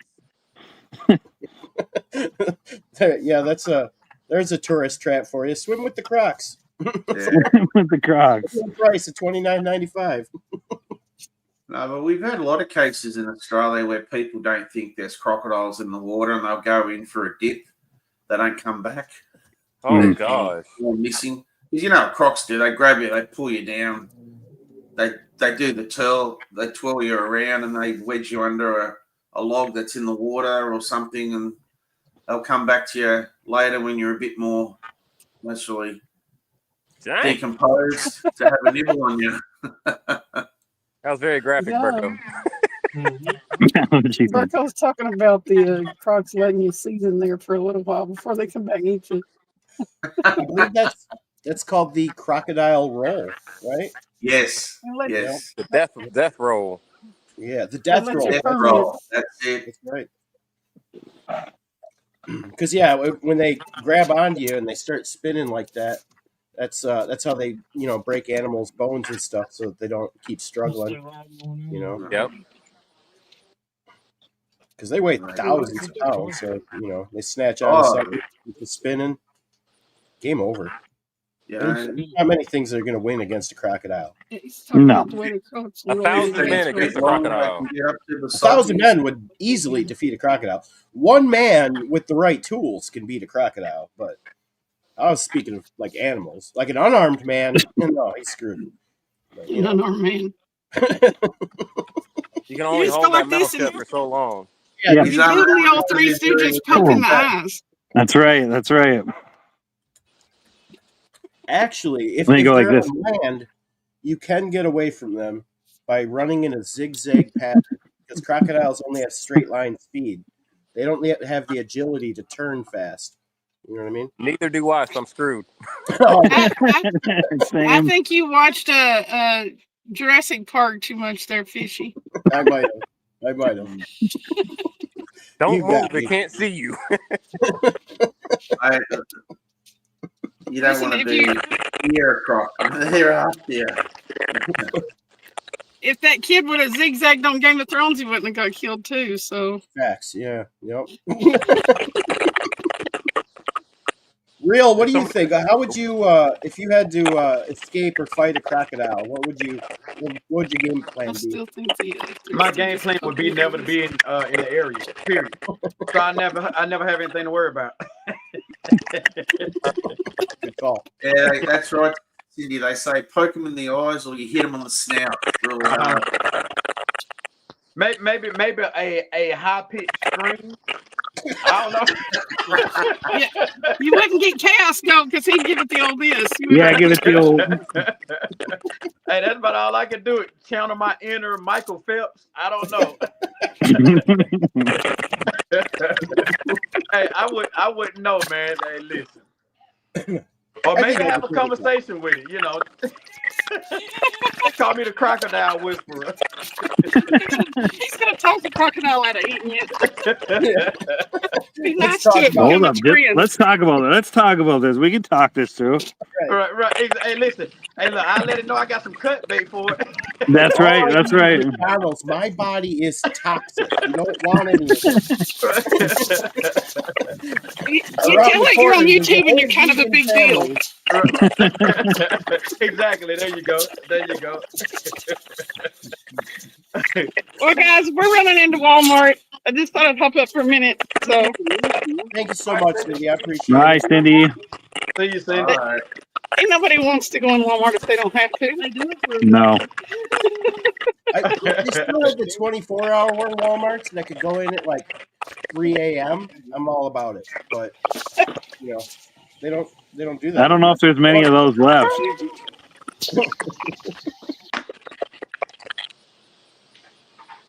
There we go. We got skipjack Cindy. That was cool. So, how else do we beat a crocodile? Burko, you said just hit it on the snout.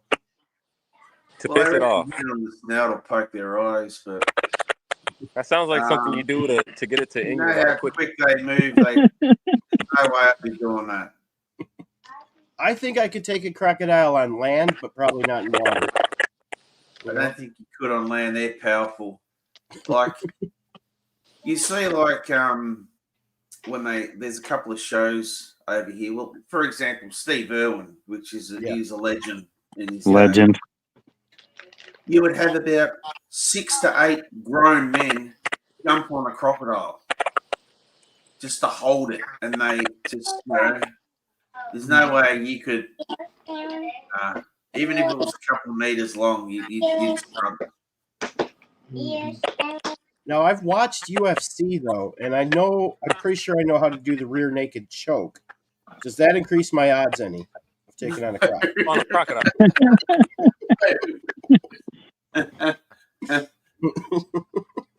So Fishy plans to choke out a crocodile. Chaos plans on poodle snapping it on the snout. Real is gonna scream, and Burko said, "I'm just gonna watch all y'all." I'm just gonna watch all of you get eaten. There go all of my friends. Hey, They're all look, if we gone. channel all of that at the same time, this is what it looks like. Ah! I think we'll get away, y'all. Where's I think Fishy we'll at? get away. Then Cindy's going like this, poking it in the eye. Yeah, Cindy wants to poke it in the eyes. Chaos is gonna smack it on the snout. I think we'll get away with that one, y'all. I think we good. We've come up with a plan. This sounds so dysfunctional. Isn't that what this show is? Isn't that what this is all about? Mama Goat believes in us. Mama Goat said, "I think between all of you, you could take it. Us 5." That's my girl. Listen, I got my friend Smith and Wesson. That's my best bet. Yeah. It's a thing like you jump on it, but you have to close its mouth otherwise and have it taped up because duct tape. I want to be the last one on there jumping off. Trust me. So actually, their mouth muscles, all the power is in the closing of the jaw, right? So once you've got it closed, they don't have any like real muscles to open it very well. Nah. And they only use the problem is that other 1,000 pounds of body with the arms and the leg and the tail, and the that's claws. still going to be doing stuff. So like, I'll get the mouth closed. You guys got to handle the body. All right. Yeah. Oh, so you want an easy job? That's what you're saying. And you've got to jump off all that. She's gonna bring the duct tape, and that's it. Yeah. I've always got duct tape. Always. Yeah, I'll just be behind him clipping his toenails, Just... Like, I'm on your side, man. Like, I don't know about this guy. I identify as a safe person. Me and these Crocs are best friends now.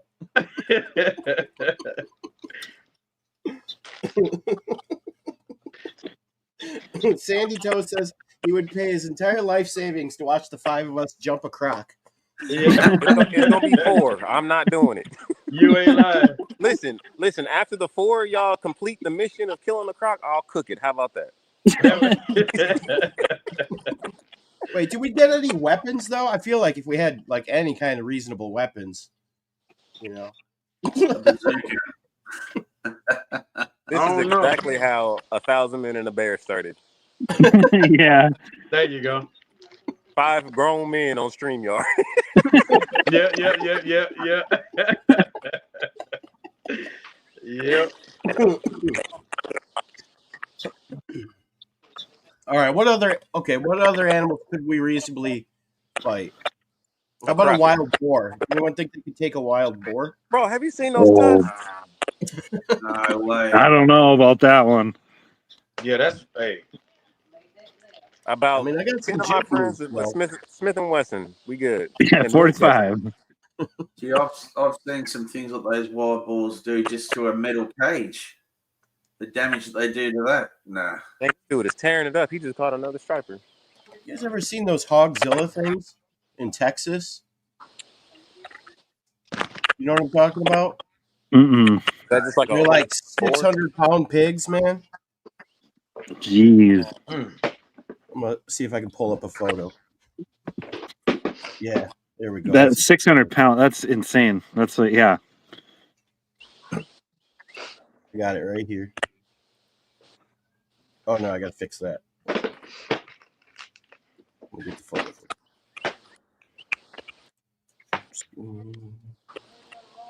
Oh yeah.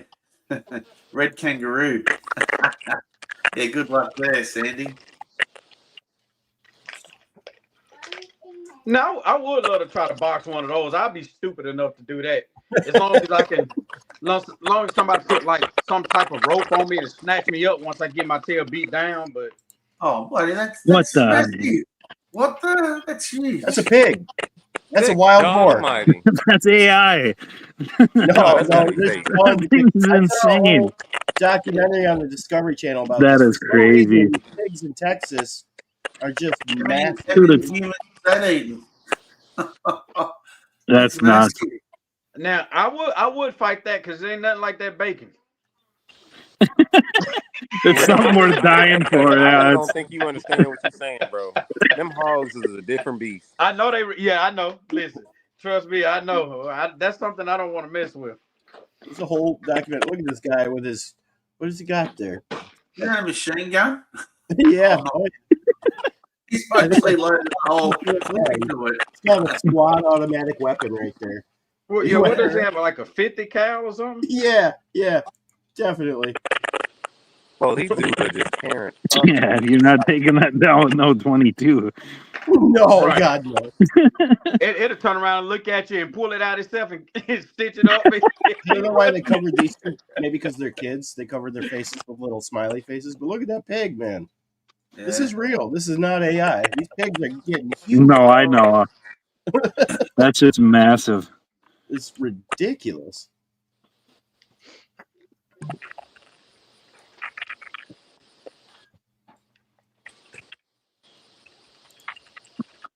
This guy just posted up on someone's lawn. Ain't no way. That's a nice looking neighborhood too. Right. Can you imagine? You walk out. Is that an Arby's? Where is that? That's on your porch. What did you do? What do? You walk up to the paper. This is on your porch. Listen, I'm calling out from work. You ain't lying. I don't want that. I don't want that much hog in my life. Very least. I mean, if your boss wants you to still show up for work, yeah, they probably give it to you. I mean, you just take a photo from the window of your living room. Like, this is why I'm not in today. Listen, if you think somebody's lying about an oversized hog in their yard calling out of work, there's something wrong with you. I choose life. People are pretty crazy. I've heard some stories. You know what I mean? People make up anything. There's Hogzilla outside my door. I can't get outside. I gotta Hogzilla door. so he can't come My in. doors. Listen, we are in a full frontal assault right now. I can't come in the room. Right. I'm not even sure I'm really actually awake right now because this doesn't make any sense. That look like straight AI for real. I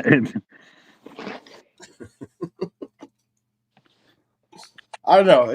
Those are just a few of the pictures they pulled up when I typed in Hogzilla. You know, All these people got 5 stripers, good sized stripers on the deck right now. they're not going to let you show us any of them. How come you're not catching them? They got all the real estate taken up. I don't want to be shoulder to shoulder. Fair enough. I can't zoom in with this. Can y'all see? Let's see. Where is it? Oh, I can enlarge your picture here. Give me a second. I can't even see where he's at. There he is. There's 5 stripers on the deck right there. Boy. Do y'all have a limit? I believe it's a bass limit of 15, but there's a size limit too. So I'm not. I think the size has to be like 14 inches to like 20 something inches. Okay. Don't quote me on that. I don't know. I don't really striper fish. I'm about to start though. Right. Hopefully they Something like that makes you a whole new type of fishing, you know? and the river level, and I can get over there. Hey, Jamaican shore fishing. You said what? No, take me off the big screen. I don't want to be that close. Oh, sorry. Get back to it. I thought you were going to show us some fish. You know? Yeah. I haven't even caught bait to put out my pole. What number is that, man? How many y'all got? 2 for me, 3 for him. 2 and 3. Jamaican shore fisherman says, I love pork, dude. When I kill them, I roast the nuts with salt and black pepper. Am I reading that right? Hold on, the what? Hold on, it's a family show. Calm down. Yeah. I mean, I've heard of Rocky Mountain oysters. I was just about to say that. We ain't eating Am I reading that right? Southern Rocky Mountain oysters, right? I can't. I feel like that's a troll, bro. You just let the troll. I gotta hold myself back. Just let it go. Come on. It's all right. No. Jamaican shore fishing says, I'm a real country boy. Country boy over there eating hog testes. Hog nuts. Little salt and pepper. Mm-hmm. Little salt and That's pepper. what country boy do, huh? That's too funny. Lord help it. Some nice hog you guys there. I'll tell you what.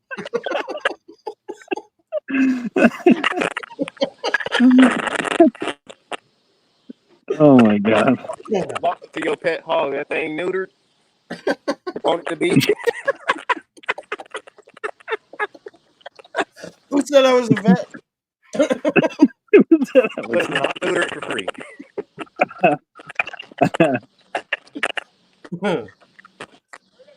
Burko, do you eat hog? No, not hog, but I eat pork, but not hog. All right.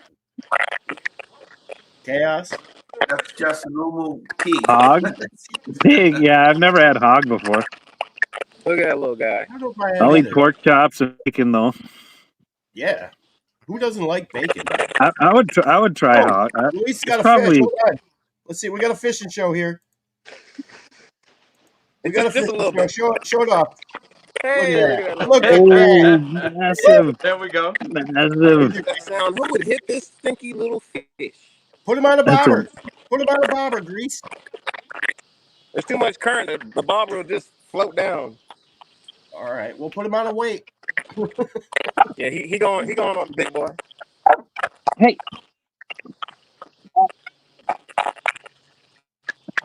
Making sure hunts wild hogs and kills.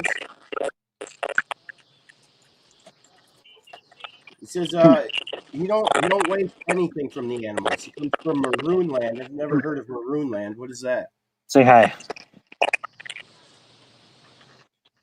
Oh, look at the puppy. That's Smokey. I love dogs. Oh, he's old, huh? No, he'll be 3 in September. Oh, okay. He's just That's just gray. what he. Yep. Aw. Smoky. Yeah, I have 2 Australian cattle dogs. One is old. He'll be 13 in August. We call them blue healers. Yeah, I have a blue and a red. Yep. A blue healer and a red healer. Yep. Yeah. Lovely. They're good dogs. I'd show you guys my dog, but he's not allowed in the basement because for some reason he thinks the basement is the outside. So if he comes down, he's go to the bathroom. I don't understand it. I don't know why. I guess they smell similar, maybe. I don't know.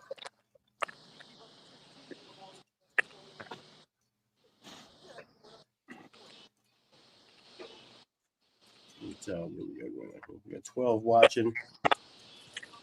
What do you guys think? We got any other topics? We want to wrap her up soon, or what do you guys think? Chat got any questions for us? What's up, Bass Fishing 356?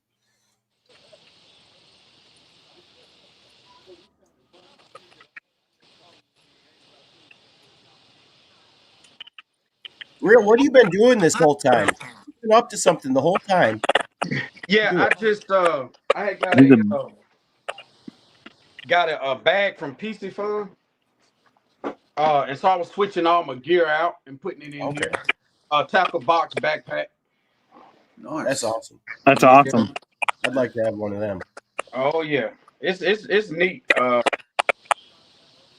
realized I wasn't organized, so this would definitely keep me organized. I gave my son my other backpack box, so. Yeah, I had a bag. I've got a bag similar to that reel.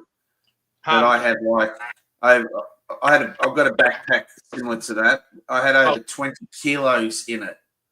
What? It's too heavy. I said to my wife one day, all my tackle had everything in there. You had weights, every single style fishing. You know, everything was in there. Oh wow. This is about to become a whole nother chat. Get within the times. There you go. We're talking Aussie here. Now I've got a sling bag where I just put one tackle tray in it, and I've put Sandy a whole Toes one of those bags just in one tackle tray, and you'd be surprised what you can do when you sort it all out. I need to get more organized.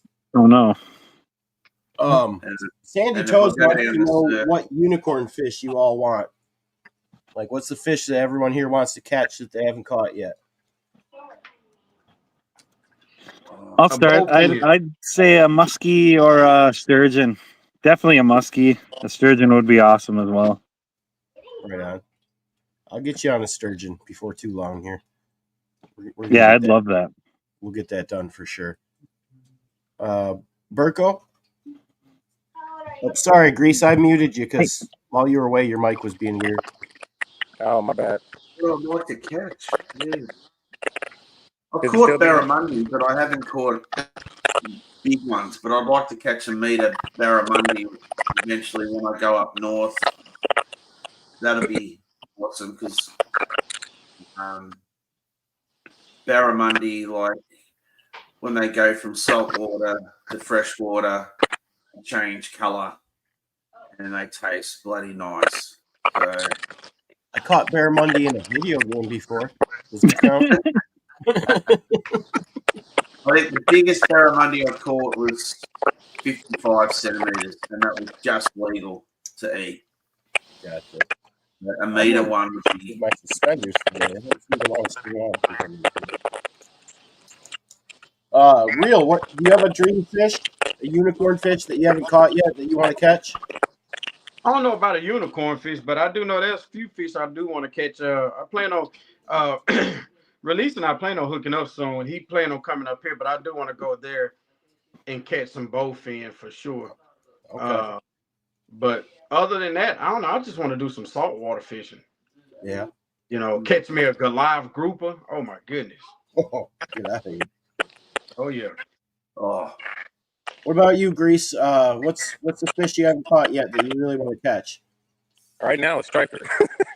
Right, I bet. I know that feeling. Boy, they are Fish tearing you it ain't up up caught. there. But I really want to Guys. catch a halibut, like a barn door size halibut. Barn door size? Yeah, like I'm talking about 100 pounds plus.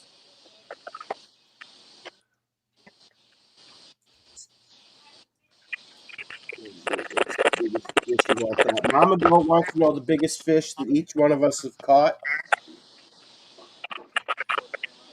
So I caught a 56-inch lake sturgeon. My biggest fish so far. Real, what's the biggest fish you've ever caught? Real, Just a 25-pound blue cat. 45 I've hung pounds. into sturgeon. We can't target them in Tennessee, but you do every now and then. You will, hang into one, but I never got it in. Burko, what's the biggest fish you ever caught? I'd say gummy shark. I don't know. I can't remember how long it was, but it was big enough. Yeah, nice gummy. I've got a photo of me holding a gummy shark and a draft board shark, and I don't know. It was big for a gummy. It was quite big. That's awesome. Just off the beach. So Yeah, it'd be cool to catch any kind of shark, honestly. And the thing is, I never filleted one, so I had to do the YouTube tutorial how to do it all, and I still think flake from the fish and chip shop tastes better than gummy. I don't know if it was the wrong size to eat, if they're bigger when they have them or smaller, but yeah, it just wasn't the same. What about you, Cass? 36-inch northern pike. Yeah. Nice. Release? Probably about a 12-pound catfish. 12-pound cat. Channel? Flathead. Oh, 12-pound flathead? Right on. Small. You know, another thing that I would like to catch, but it would have to be on a fly rod, salt fly rod, is a bonefish. A bonefish? Yeah. You don't eat them. They're a sport, but they just go so quick that they're very unstoppable. Like you'd mostly go right down to your backing. Good fighting fish. I always would like to do that, but that's more like out the islands side of things, like off top of Queensland, out in the islands. They're up along there, along the flats. But yeah, that or a big GT, giant trevally, like a nice 20-kilo GT. I've also caught one of those in a video game. We were up at when I was. I'll do a story if you want. When I was up at when I was 40, I went up to Western Australia for my 40th birthday present, and we were staying at a place called Port Smith. And the first few days it was that windy, and we were staying in a donga. And a donga is like a container ship, and it's sectioned, and they have an air conditioning in their bed, and that's it. That's how you sleep. Very cheap accommodation. And the first few days we couldn't go out. It was too windy and that. So we went around and fished in the estuary, so the mouth of the river, because when the tides go out there, they go out about 8 meters. So that's how it fills up, 8 meters high, and that drops right down. So I was in water about stomach height, and I was flicking a lure out, and I was catching GTs.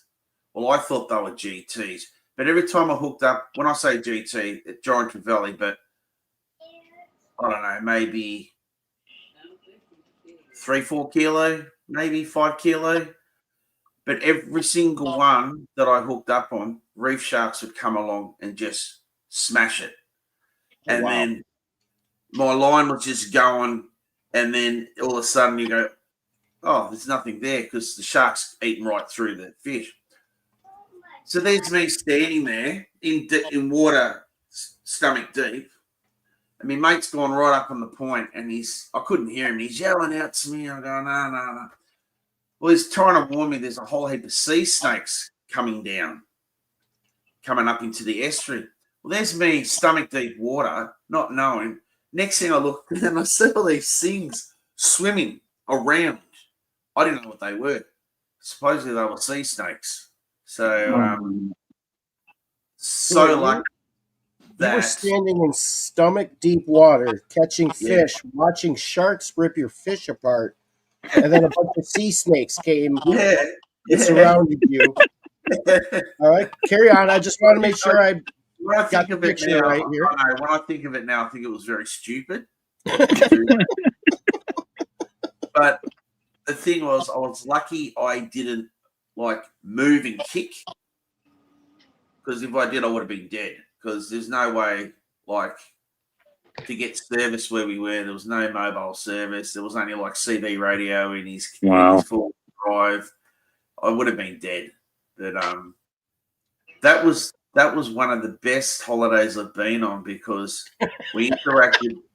Well, that was the start of it. The next thing was seeing pretty much brand new 4-wheel drives drive past us with no windows in it, but full of Aboriginal kids, about 20 kids hanging out. And I'm talking about $60,000, $80,000, $90,000 4-wheel drives.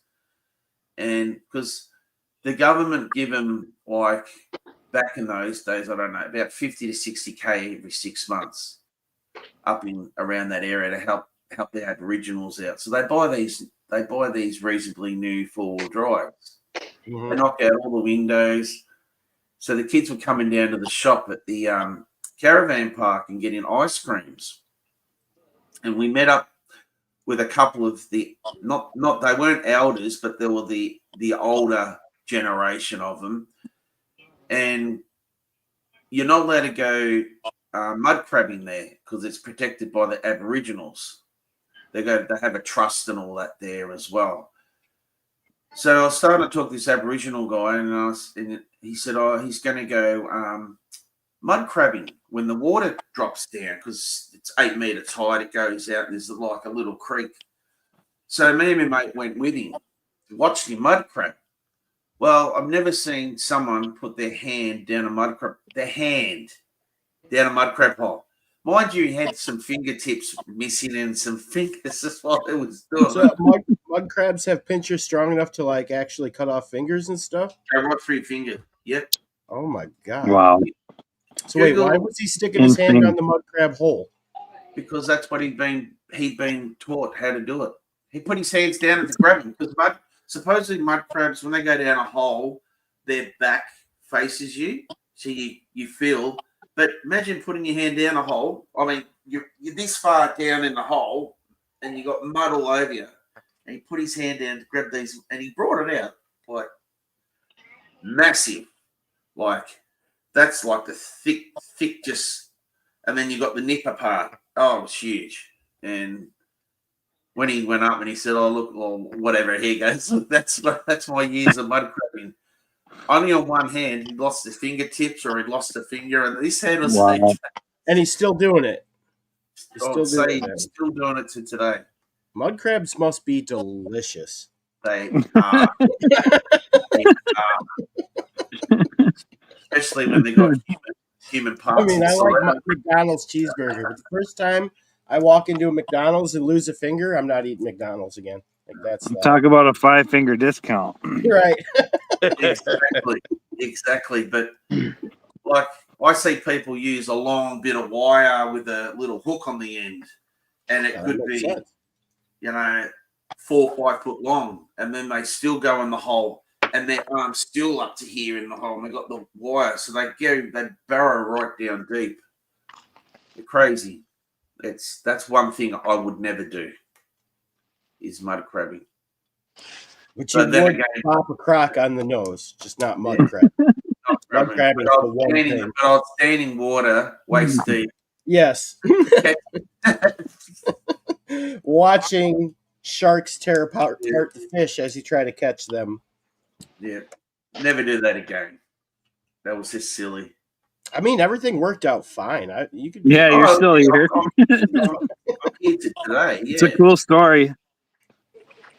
Sorry, Grease. I had you muted because your mic was giving us a lot of static. It's all good. I'm sorry. I don't know what's wrong with it. It's just probably signal, or if you don't have the StreamYard app downloaded, it'll do that. Yeah, I don't have it downloaded. I'm sorry. Oh yeah, that's why it's doing it. Then we had the same issue yesterday with who was that? Oh, Ancient Art. He didn't have the app downloaded, and it made the same sounds. I can't even find the app. I don't have the app downloaded. I can't even find it. Well, I don't know why it's working so well for you. I'll take it. Maybe you have it downloaded and you don't even know it. True. I got to get going though, everybody. All right, thank you, Chaos. I think good hanging out with you guys. Take care, everyone. Real of Life, Burko, Grease, Fishy. Yeah. Take care, guys. Thanks for doing this, Fishy. No problem. No worries. Later. I like what Sandy wrote. Burko, you'd go mud crabbing. You won't go mud crabbing, but you'll go noodling in the US. Yeah, but at least I'm not going to lose fingers. In the noodling? Burko, you know people have lost fingers noodling, right? No, they have not. No.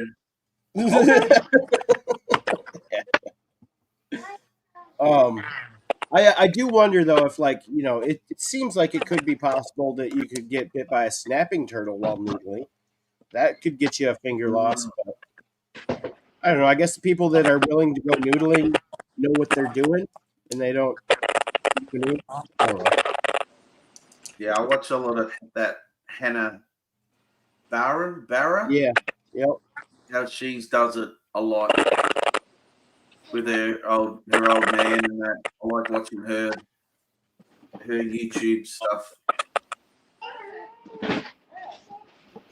Yeah. Snapping turtle's gonna surprise you. No, you want to go? Come here. Come here. Come on. Come up here. Come up here. Up. Show everyone. Show everyone Elmo. That's her Elmo. Dog. Oh, look at the doggy. Oh, he's got his Elmo. Doggy's got his Elmo. You're happy, huh? That's your baby, isn't it? Yeah.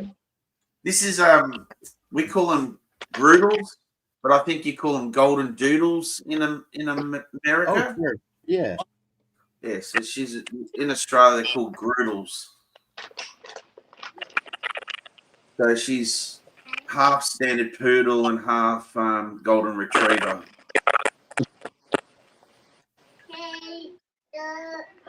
How are you guys feeling? You want to keep going, or should we call it? How's everyone feeling?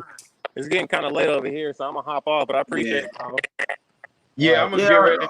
I don't mind if you want to stop. Appreciate you, Grease. I'm down for whatever. You know, if everyone's got stuff they want to get doing or whatever, I don't care either way. Yeah, I'm gonna get ready and I gotta get ready and get some things ready for church tomorrow. So yeah. We can say our goodbyes. I'll play some outro music. Outro, good one. Call Fishy, rap. Fishy or anyone else, and if you ever want me on the panel again, let me know. And absolutely, I'm gonna try and do it once a month. You're welcome back every month. Oh, thank you. I'll try and be more prepared next time. I'll actually have some like topic questions, like a list of them. You know what I mean? But yeah, thank you. I think this was pretty good. You know, just to hang out and talk, man. This was really good. Awesome. Like you winged it, but it's very educational, and yeah, to me, I like it because I'm learning all different stuff from you guys, and you are learning stuff from me as well. So absolutely, yeah, awesome. Rude's on.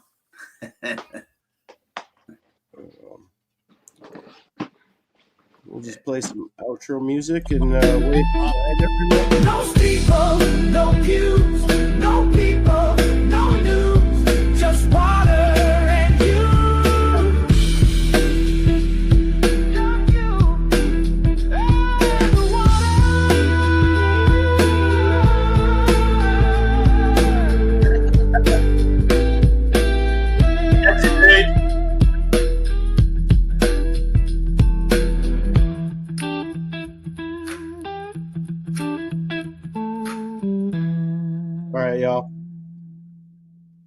catch you later.